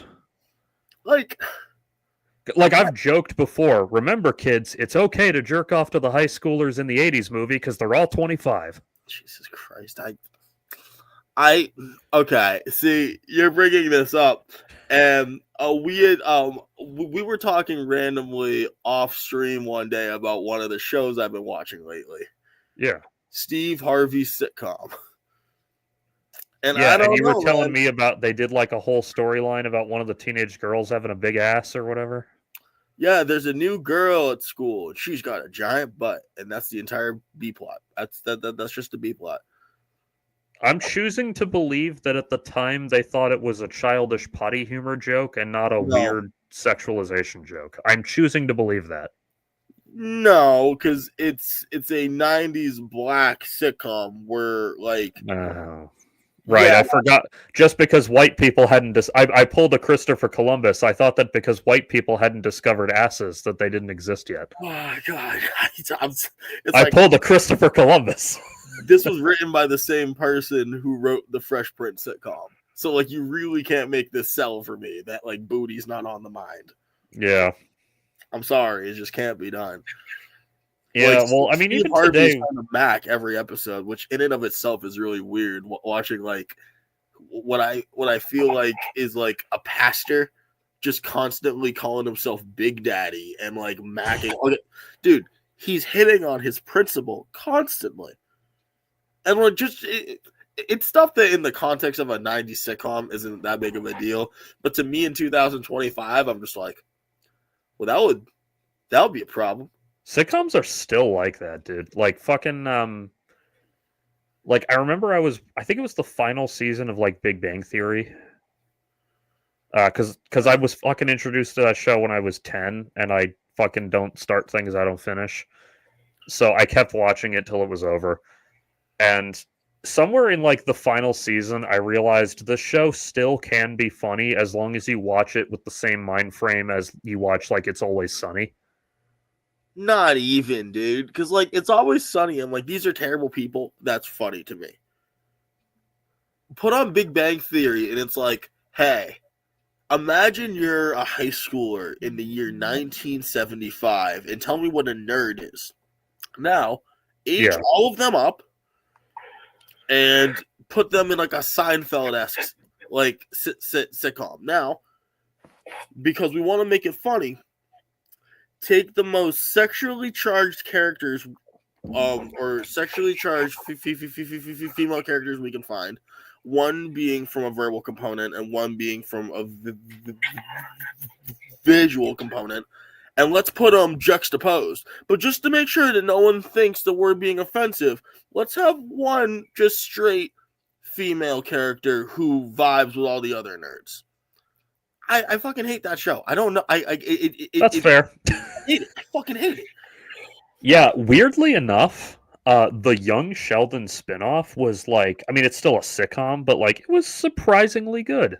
Dude, the idea of like, oh, so like, what do you think of when you think of a nerd? Well, an autistic dude, an Indian, and a Jew. It sounds like the setup for a bad bar joke. Doesn't Yeah, it? well, for Young Sheldon not being a fucking multicam studio audience sitcom is what does it. Like, it's so much better that way. And also, Sheldon is kind of like he's in there and he's Sheldon, but like the other characters around him are really great. Like, it's weird, but it's true. I've gotten compared to that main character too much that I think I'm also just like fuck. Yeah, true, but fuck Sheldon. Um, just because I have random facts on stats. I have to give the most insane credit to, I think his name's Ian Armitage, the actor who plays him, because he started that role when he was 9 years old. Mm. And there is not a second of his screen time that you don't believe he's going to grow up to be Jim Parsons Sheldon. Yeah, but like, I don't know that. He's also just like legitimately a great actor, like in the dramatic moments of the show. I mean, like, you probably heard about this on Twitter because everyone semi-ironically loves the show. They kill off his dad at the very end. Oh, that's fun. Well, that's part of the canon, was that the Big Bang Theory established that he was 14 when his father died, so that means they had to kill his father off. And so the second to last episode ends with them finding that out. And, Sheldon is a weird little autistic dude. He's not going to react to emotional stimuli the way normal people do. So then it's like, how does Sheldon react to the death of his father? And that's an incredibly hard question for an actor to ask themselves, especially an actor who's like 15 years old. And holy fucking Christ, do you buy it for every second of that scene? Wait, hold on. Why would you ask the actor? I mean, is he not getting any sort of... Well, the actor has to figure out how to portray that. He might have direction from the director, but he still has to figure out how to physically do it. Oh, yeah. True. And, like, I don't know what kind of direction was there. I don't remember who directed the episode because nobody fucking pays attention to that. But, like, just, like, the look on his face and the actions he takes in the 15 seconds after finding out that his father died is, like, a legitimately amazing acting performance from a child. But is it Daniel Radcliffe? I mean, is it him specifically? No. But Daniel Radcliffe was also pretty good as a child actor. I just love Daniel Radcliffe's acting. But as an adult, as a child, it's hit or miss. Well, I mean, of course. But, like, I think back to that first Harry Potter movie. Like, he, for a child actor, gives an exceptional acting performance in that movie. All I can think of is that one scene that everyone just does over and over again. No, Harry. The one I think of is he's going to sacrifice himself. I remember I read a Cracked article years ago that talked about how if you watch Daniel Radcliffe really closely, his eyes blink just the tiniest bit out of sync. Like just the teeniest, tiniest little bit. What? Yeah, it's like, look out for it, because you'll never be able to unsee it. So anyway, I read this article and I tell one of my friends about it. This is years ago, and he's like, that's funny. And then later that night, he was doing one of those. He used to have these like movie night parties where people would come over and we'd watch movies. Yeah. And so we grabbed the first Harry Potter movie for that movie night. So we've got it on. We're watching it, and all of a sudden, next to me, I just hear my friend go, "Motherfucker, I see it!" Ruined. And he's just never forgiven me for that. Ruined. It's absolutely ruined. He was so mad, dude. It was so funny. Dog, I'd be pissed. But yeah, I like Daniel Radcliffe's acting a lot. Did you see what was that thing he did? Guns Akimbo. No, that's like a nut hair away on my letterbox list. I'm gonna watch it soon. I just haven't gotten to it yet. A nut hair away. Yeah. You don't trim your nuts? Well, I mean, I do, but I'm talking the thickness, not the length. By the way, do you know the story about how he got the fucking role for Harry Potter? No. It's actually really kind of amusing. Harry So they, Potter? they're casting Sorcerer's Stone and or Philosopher's Stone, depending on what country you're in. And they had their Ron and Hermione, like they had them down to the finalists, but they were having a lot of trouble finding a Harry. And this is like 1999, 2000, whatever year.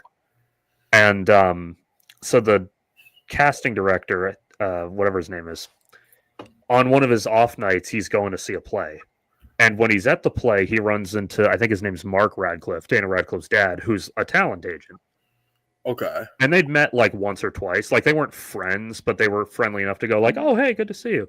And this was a play he was attending on his night off with his wife and their son, little like 9-10-year-old Dana Radcliffe. You said it. Yeah. And oh, right, fuck. So anyway, so the casting director gets a glimpse of this little kid and he's like, "Hang on a second." And then throughout the whole play, he's not watching the fucking play. He's staring at this child. And somewhere along, Dana Radcliffe told the story on like Colbert or whatever. He's like, somewhere along the way, his parents notice. And they whisper they're like, "What the fuck do we do about this? Like, should we leave?" And they ask Daniel, "Is it making you uncomfortable? Do you want to leave?" And he said, "It is weird, but like, this play is really good. I kind of want to see the end of this play."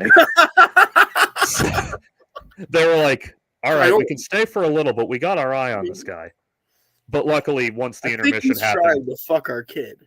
Well, once the intermission happened, he just immediately ran up to them and said, "I'm so sorry. I'm not being weird. Your kid looks exactly like the kid I'm casting for the movie." And his dad, because he was an agent, was like, "Oh, okay, that's normal." So you're not trying to fuck our kid? Yeah, because he was an agent himself, so he knew, like, yeah, sometimes you're like, "Wait, I think that random person's perfect."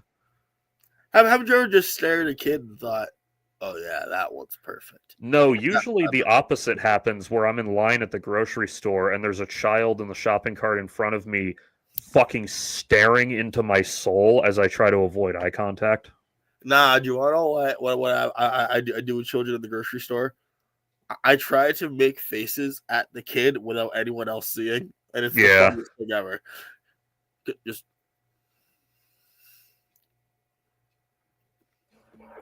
yeah, it's man, fucking interactions with children are weird. Here, I'll tell this story before we go. So there's this local toy store. What? I said this one time at band camp. No, this one time at the local toy store near me that sells Legos. Ooh. Among many other things. They sell like stuffed animals and shit too. So sometimes I go in there and I get like a little octopus for my mom or whatever. So I was in there once when the owner was there and he had his kids with him because I think it was like a half day at school or something. It was a weekday, but it was like a holiday or whatever. Sure. And so they had their kids with them because they both work there. And their kids were like maybe 9 and 6, 7. Oh god, I did the fucking meme. Oh god damn it. Let's say 7. 9 and 7, let's say. So somewhere along the way, I get roped into a conversation with the fucking 7-year-old. And like, I don't want to, like, I don't love hanging out with kids, but like, I'll be nice to them when they're around. Can't believe you pulled a 6-7 on Oh, us. God damn it. I'm irritated with myself. Anyway, Why'd you do that? That was on purpose. That was on purpose. I too. swear to God it wasn't. Fucking hand to the God I don't believe in. It was an accident. So, anyway, I get roped into the conversation with this little 7-year-old girl, and she's adorable. So I'm like, I'm mildly I amused. thought you just said she was 6.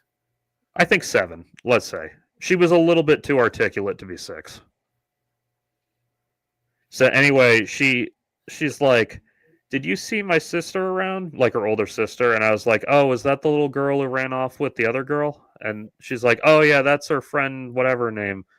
And in that way that only a young child can share because they don't know what to share with strangers and whatnot, she's like, "Yeah, she's nice, but she poops her pants sometimes. I mean, like, it's an accident. She doesn't mean to do it." And then I, just because I momentarily was inhabited by the ghost of a movie character, said, "Yeah, well, none of us really do mean to poop our pants, do we?" Yeah, And she didn't really get it, so she just kind of wandered off, and I looked like an idiot to a 7-year-old. No, those are the ways you answer. Yeah, it was like, it's true. You know, you never shit your pants on purpose. Unless you're like some kind of fucking fetishist or something.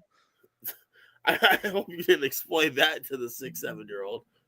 Oh, God. No, I did not. No, I just like, I meant it more in a like, haha, adults get food poisoning sometimes too. Yeah, that's fucking great. Oh my God. Kids are innocent. Yeah. And it was adorable. They had they didn't have the little 9-year-old doing this. She volunteered. Because she's young enough, she finds working the cash register fascinating, so she was ringing people up. Nah, dude, they were working that child. Well, I actually, like, I joked about that, but, like, I saw it, and she literally was like, "Ooh, can I take a crack at it?" And her dad was like, "Yeah, sure, honey," because he's, like, busy doing something. So it was kind of amusing, like, she likes working the cash register. I mean, I think it'd be great if she like rang you up for like 3 of the items. It's actually a whole scam. Yeah, well, at one point, I didn't get roped into the conversation with the older daughter, but at one point she was there, and I think, like, I asked her, "So do you guys get, like, like exclusive toys early because your dad owns a toy store?" And she might have been older than 9 because she had, like, a good answer. She was like, "Yeah, he does go to toy conventions sometimes, and sometimes there's exclusive stuff there that doesn't make it to stores." And I mean, you already know that they got the good shit. yeah, they got all the fucking Comic-Con exclusive Lego minifigures and everything. They got all those special Funkos out back just on a wall. You want to know how fucking much the Lego Boba Fett behind me is worth? $1,200. More. Hang on. 4,956.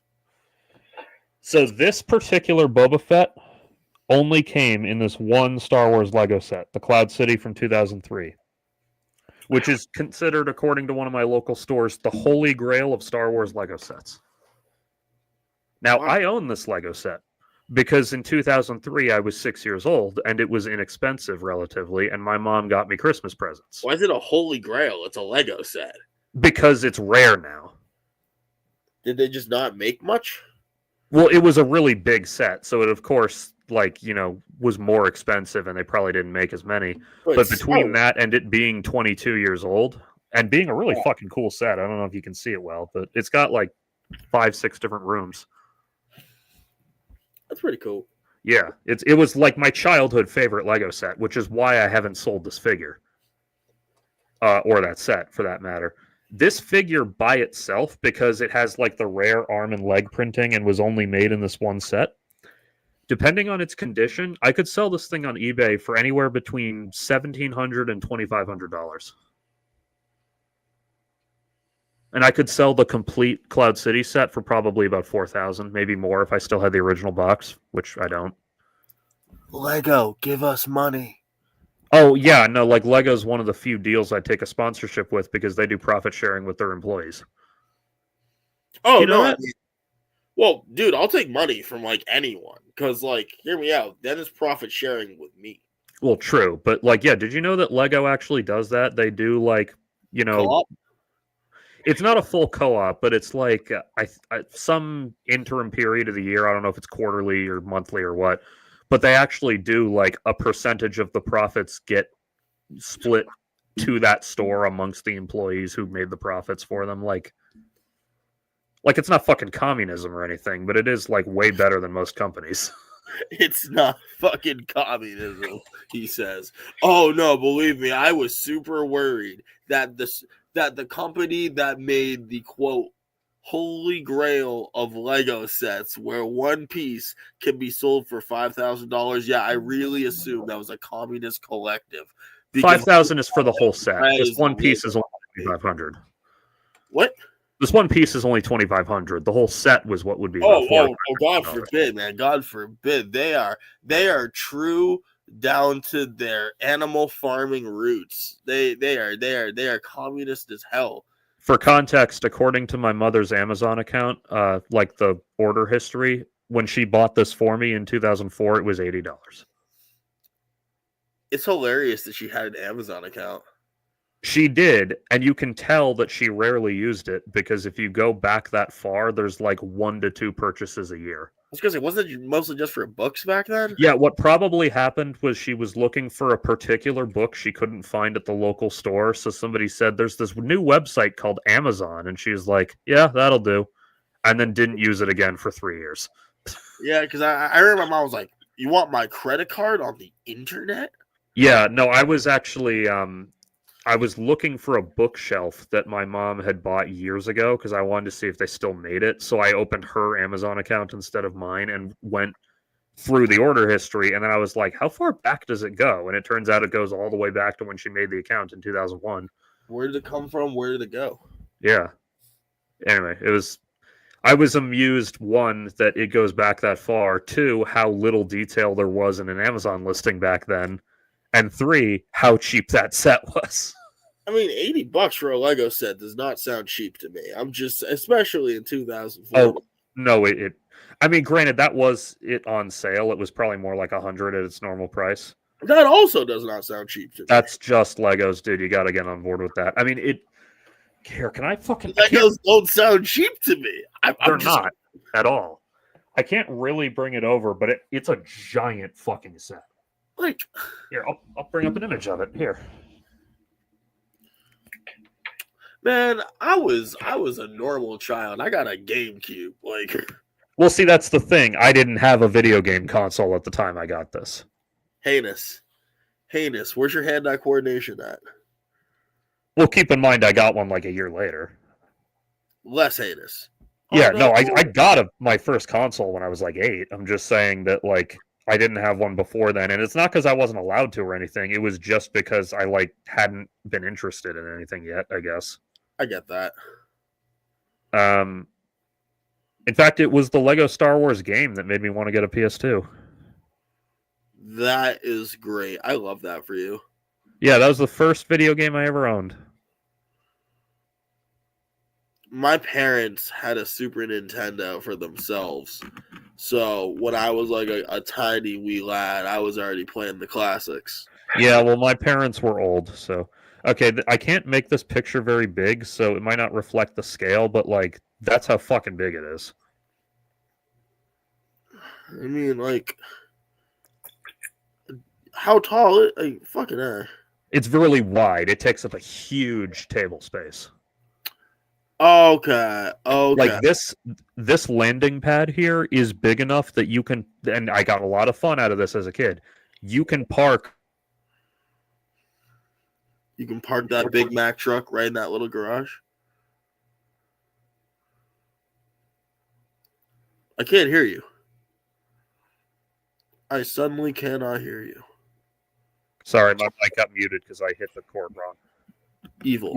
So I said it's more like on top of that little garage. But like, yeah, you can actually, like, you can see it back there. You can park an actual full-size Lego Starship on the landing. Just motivation to get another full-size Lego Starship. Yeah, I think I did get the Millennium Falcon for the same Christmas. I feel like I got them for the same one. But yeah, and then it has 4 more other scenes from the movie that you can interact with, and it's got like it's got a little wheel you can turn to like lower Han Solo into the fucking carbonite pit and bring back up carbonite Han Solo. That's great. It's a fucking dude. It's a reason. There's a reason it's like my favorite Lego set from when I was a kid. You Lego kids. Well, okay. And there's the last thing I'll talk about before I go because I'm feeling my fucking edible kick in, and I think you guys are too. So when I was a kid, one of the things that would either make me interested in, well, that's not really true. A lot of the stuff I was into as a child had shitty fucking toys. Like what? Like superheroes. Like the superhero action figures from when I was a kid fucking sucked. I did a whole bit about this back like when you were still moving and weren't on the show yet. I did a whole bit talking about like those horrible neon Batman action figures you'd always see on the shelves. Do you want what makes me so mad? Why is it when I was a kid, if I wanted a Power Ranger gun, the closest thing I could get was like a plastic stick. And then now Nerf is like, oh yeah, we made a bunch of themed Power Ranger things. I'm like, you're so late. You're so late. So, yeah, so a lot of the toys sucked, and I've talked about this before too. A lot of the fucking toy lines would refuse to make action figures of the female characters. Well, yeah, because like I understand the shitty thought process that's going into this. Yeah, because boys don't buy dolls or whatever. Yeah, exactly. So part of why I'm so fucking into Star Wars and to a lesser extent so fucking into Ninja Turtles was because when I was a kid, they were two of the few toy lines that were really fucking good. Like, that's part of why I didn't get fully into superheroes till, like, middle school, because then I didn't care as much about the toys anymore. I cared about, like, the material. That's interesting. But yeah, like, Ninja Turtles actually made fucking action figures of its female characters. Star Wars very famously makes action figures of its female characters. I was never into action figures, so I've never even considered this being a thing. Anyway, that's part of why I was into Lego as well, is because Lego was pretty good at being accurate representations of the movie, and also because they're all the same size, you can do any kind of crazy crossover you want. When I was a kid, I used to do fucking Batman, Indiana Jones, Spider-Man crossover movies. Like, I saw the Lego movie. Well, I'm talking about way before then, but yeah. Batman, Indiana Jones, Spider-Man crossover movie. Okay, hold on. I'd throw the fucking once they start making Ninja Turtle Legos, I'd throw the Ninja Turtles in. So let me just throw something out here. If I'm gonna guess what it is, it's gonna be Bruce Wayne hires Indiana Jones to go and retrieve something, totally not steal it. It's totally legit. And I do not remember the plot, but it was not. He's gonna bring it back. And then Spider-Man is going to actually be the hero and take it from thieving Indiana Jones and put it back where it belongs, which is not in a museum. If it belonged in a museum, you would have found it there, Indy. None of your stuff belongs in a museum. Put it back. That was not my plot. I don't remember what my plot was. Anyway, the point is that I was into Legos because of that, but also I just like imagine a fucking Star Wars toy line with no Princess Leia in it. I mean, it's funny because I hear you being like, yeah, Star Wars actually cares about its female characters. And I'm like, except when it's like Coven or whatever. But what do you mean? Like the Acolyte or? Is that what it was called? Yeah, the one with the Force Witches. That was the Acolyte. Yeah, that one. Yeah, no, I'm not accusing Star Wars of being ideologically committed to gender neutrality. What I'm saying is that Star Wars, the company, knows that there's demand for action figures of their female characters. I just think it's so funny how you can have that, and then the fandom's just like, they have a different fucking purpose in mind for the action figures. Oh, no. Yeah, I know. But in fact, I remember... Robot Chicken, no. I know you weren't as into the hype as I was, but you remember how The Force Awakens kind of like used Rey as almost a decoy protagonist? Yeah. Like they hid her being a Jedi from the trailers, so it'd be a surprise in the movie, that kind of thing. I thought it was because they knew people were going to flip shit, because it's like, No, actually, people didn't really flip shit that hard about that because the whole internet fucking anti-woke shit hadn't fully taken over. Like, there was some complaining, but it was complaining about other elements of the character. Well, keep in mind, because the guy that was the decoy was the fucking black guy, so they weren't going to be, like, arguing on his behalf, which I will. I think Finn got treated like shit by those movies, and I love Finn. I mean, he's a stormtrooper, but yeah. Well, not anymore. He quit the second he realized what the First Order was about. Remember, okay. No, like, I don't mean that as, like, a moral judgment. I mean that as, like, anytime I've ever seen that group of people doing anything in this world, they're the most incompetent sons of bitches I've ever That's seen. the Empire. Okay, I'll go off on a little tangent here. The Force Awakens, the First Order, because they were working on the outskirts of the galaxy and with fewer resources. This is all explained by the books. As usual, the books make Star Wars good. Thank you, Lore Master. So because they were operating on some of this I'm interpreting myself, though. Because they were on the outskirts of the galaxy and didn't have anywhere near as much money as the Empire, they were forced to adopt a much more quality over quantity approach to warfare. Which is why, if you'll watch, especially in Force Awakens, as Demiurge Believer, one of our regular chatters, pointed out, The Force Awakens is the only movie in the entire Star Wars franchise that makes the normal stormtroopers feel dangerous. Because there aren't as many of them, but each one has like special forces level training, and they have much tougher armor and much better weapons. Do they hit things? Yes. Even the regular stormtroopers pretty consistently hit any uniformed character. Like anyone who's not a main character. Yeah. Like when they're fighting the rebels at the beginning, they're hitting with almost every shot. Wait, but aren't the rebels not the stormtroopers? Well, the rebels wear uniforms, is what I'm saying. Oh, true. Okay. So, like, the stormtroopers can depersonalize them. Whereas when they're shooting at a 19-year-old girl, it's like, oh. And in that particular case, they were ordered to miss because they had the tracker on the Falcon. Anyway, so that's why, like, if you'll notice in the sequel era shit with the First Order, especially in the books, when the rebels or the Resistance, when they shoot at them, they aim for the cracks between their armor. Huh. Because their armor is now tough enough that it can actually shrug off normal hits. Huh. So Finn, despite being a really low-level grunt stormtrooper, has a really wide range of knowledge. He knows how to shoot. He knows how to fight with electric sticks. He knows how to confuse tracking on the TIE fighters. He knows how to filter out smoke from the masks. Like, he has a really wide range of shit he's been trained in, despite being, 19 years old and, a really low-level fucking totem pole guy. Huh. Okay. Yeah, the sequels have a lot of fucking details that they don't get credit for. I'm only willing to go to bat for them so hard, except for Last Jedi. But they do have their moments. Anyway, the whole reason the sequels came up at all was because I was going to say that because Rey was not immediately identifiable as the protagonist in the marketing, and frankly, the fucking toy people might not have even known the plot of the movie, they didn't make enough Rey action figures to meet demand. Now, that wasn't, on purpose. It was just an accident. They thought she was a secondary character. Weren't there, some incorrect toys that, they, interpreted things wrong? That always happens.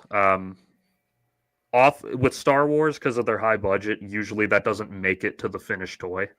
But with other toy lines, it does. Really? Like what? You might get action figures of... Well, not anymore, but, back in the day.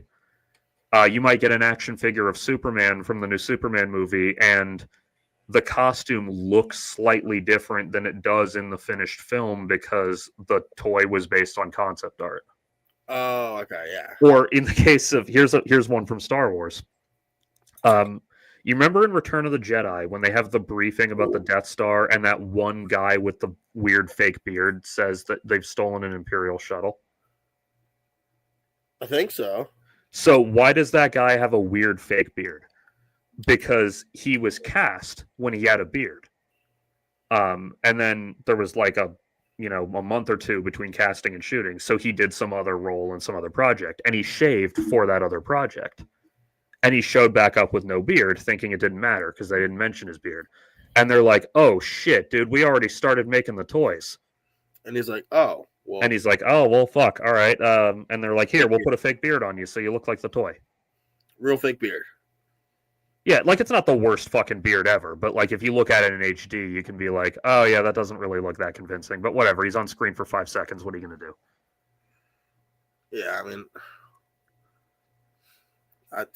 That's, why not just like, I don't know, change the fucking toy? because they'd already started making the fucking molds, and that would have been expensive as shit, and it was way cheaper to just put a fake beard on the guy for an hour while he shot his one scene. I suppose so.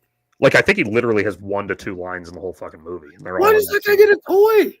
Because they'd already made toys of all the main characters, and they needed to make a few new ones for Return of the Jedi. And also, that guy is like a rebel general. Kids would think that was cool. Like, there's room for imagination there. Like, ooh, what do the normal ass rebel grunts get up to while Luke, Han, and Leia go off on their wacky Jedi shit?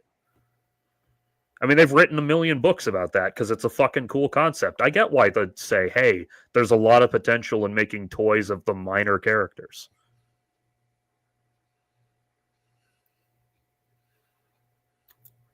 I suppose. I mean, you never know with a fucking minor character. Okay, but does that guy have Rule 34? Oh, God, yeah. Are you kidding? He takes that fake beard off. And... Fuck Rule 34. The dude has whole ass, like, supporting roles in major Star Wars books and comics. Oh. He has, like, an extended Wikipedia article. But does he have Rule 34? Yes. Nice. I have personally witnessed it despite my best efforts. I didn't want to see it, but I did. Nah. I feel like you specifically just looked up him eating ass just like that guy earlier with very specific accuracy. I did not look it up, but I know it exists. It's okay. I wish I didn't. Was it called Star Horse? No, it was... Do I even remember what it was fucking called? I remember there's a guy who does that. Like, he does Star Wars erotica art. I don't remember his fucking name, but I remember him. And I remember being kind of disturbed because every now and then he'd include underage characters in it, and I'm like, That's the bad thing with all Rule 34 people. Yeah. But also, I've wondered this myself. If I was the same age as a character when it first came out, do I age the character with me? Or do I assume that they live in a time bubble? I don't know. Well, by age them with you in what capacity? Like, okay, so like, okay, I'm gonna give an easy example. I was I was a child, and Teen Titans was a thing. Yeah. Now I'm not a child anymore. So when I think of like Ravens, it's not still a literal child. No, I mean you're probably just imagining a version of Raven who aged like you did. Yeah. So like there's like 1,000,001 people who like write and draw Rule 34 shit for that. Also, their ages are never explicitly said in Teen Titans, other than implying that their age ends with teen. So they could be 19. And they're not drawn to look like kids. But the problem was more just like, how do you handle when like you consume media at a young age and then you're older? Well, I remember one guy I watched on YouTube did one of those tier list videos, and it was for cartoon crushes. Yeah. And he immediately starts off with, all right, I'm getting it out of the way right now. Either you are also a child, or this is an aged-up version of these characters. I'm getting it out of the way right now so that nobody says anything else. Well, it's the only way. Whichever one you prefer. It's the only way. It's the only way. That guy in particular has mentioned more than once that he has, like, a childhood crush on April from Ninja Turtles. And Which so, one? like the original, the 80s one. Okay. And so, like, Remember how when they revealed the character designs for the newest one, April was black and a bunch of people had a bunch of racist hissy fits? So this guy made a video hating on that design explicitly, not because she's black, but because she no longer has big titties. Yeah, no, that's. I think I might have heard this guy because I was like, yeah, he was like, now to be clear, I'm okay with her being black. She can be That's black, Asian. You can make April O'Neil a trans woman if you want. I'd be fine with that. I have two with the requirements. titties. She has to have big titties and she has to wear the jumpsuit. She has to have wheels, titties, and a jumpsuit. Yeah. It's probably good that they didn't make this version have big titties because she's supposed to be like 16, but usually April is depicted as an adult, so I get how this guy didn't know that from the trailer. And then it's like, I don't know, dude, because like I'm not like obviously like these are fictional characters, but still don't fucking like children. But like, how do you handle that? Now, I'm going to end the stream with a very horrifying question. Oh, no. Do the Ninja Turtles have feelings for human women, or are they just forever sexually frustrated because there's nothing on Earth that's female that's them? I'm just going to say this to you. Do you think that with their desire for pizza, their human consumption desires, their wants, do you think it only extends to food? Well, that's the question. Like, because it's a kid's franchise, they don't tend to get into the Ninja Turtles fucking cranking off. But like, I mean, okay, just from a realistic point of view, they are sentient beings. Them like them getting with an actual normal turtle would be like. Well, that's the thing, is they couldn't do that. By the way, in the fucking 2012 cartoon, at the beginning, Raph keeps a normal-ass turtle as a pet. Which, to me, feels like if I kept someone with Down syndrome as a pet. Like, it's fucking horrifying if you think about it.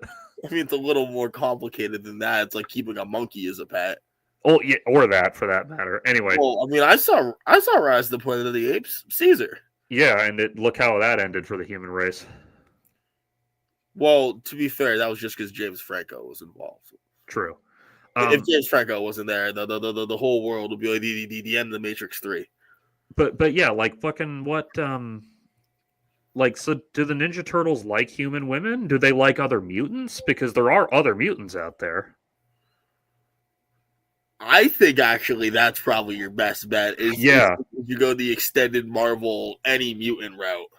Well, yeah, like I mean, it depends on the version, but like if I like the newest one, like the Mutant Mayhem movie, yeah, at the end of the movie, they've got like a whole extended family of other mutants. So yeah, that's probably the closest you can get. Like, Splinter is actually in a fucking romance with one of them, with the big fucking fly lady or whatever she is, or the cockroach lady. And they're like, okay, that's weird, Dad, but have fun. Also, do the Ninja Turtles have cloacas? These are the questions that keep me awake at night. Well, I mean, they're male turtles. Well, yeah, but male turtles still have cloacas. Oh, they do? Yeah, they because the cloaca is both the vagina and the anus. Because nature is fucking disgusting. Huh. I mean, I never like totally checked into the cloaca science, but yeah, nature's fucking disgusting, dude. I mean, I knew it was both, but turtles have some male. Okay. Huh.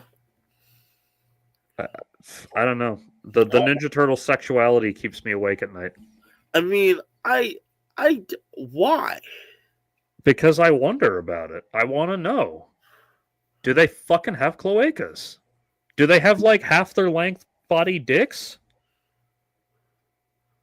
My real question is just how could you be a human being and be around those things? They must smell abhorrent. I assume, because there's been jokes about that forever, I assume that Donatello has found a way to, like, I know they have plumbing down there, of course. I'm assuming he's found, like, safe routes through the tunnels that don't go through any of the shit pipes. Okay, and that's even assuming it's not just the scent of so much pepperoni oil on top of a lizard. No, it's kind of... It's got to smell terrible. Yeah, the different versions go back and forth because it's like their DNA is turtle mutated and sometimes even like mixed with human mutated. Sure. I mean, Um, I always just like to think about the like start where it's just Daredevil ooze, turtle, bam. oh well, they did that on purpose because they were big fans of Daredevil. Like they did Yeah. it as a shout out. But no, like seriously, so they different versions have them like human like to different extents. Like they're often drawn sweating when they're exerted, which turtles don't do. Huh. So it's like and obviously they have like opposable thumbs and shit. Humans have those, turtles don't. Do they make that noise that the turtle makes when it comes? Where it's like,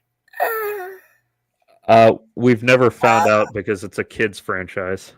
well, the Last Ronin isn't. So Well, yeah, but The Last Ronin is for kids who have now grown up. And also, The Last Ronin is fucking dystopian as shit, and they have more important things to worry about than the sound of Michelangelo busting a nut.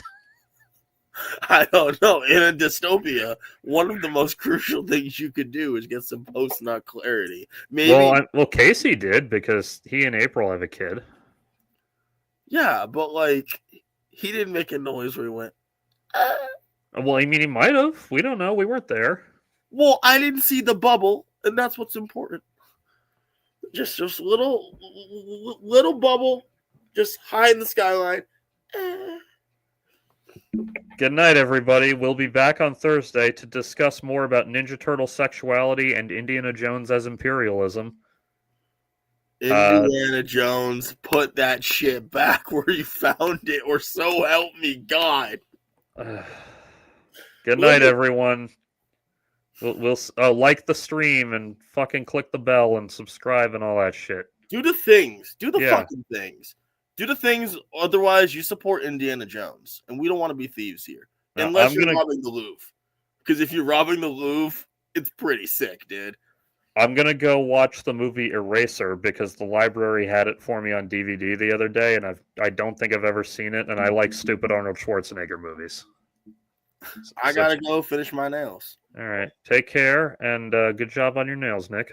Oh, thanks. Bye, guys. I love you Bye. all, except Indiana Jones.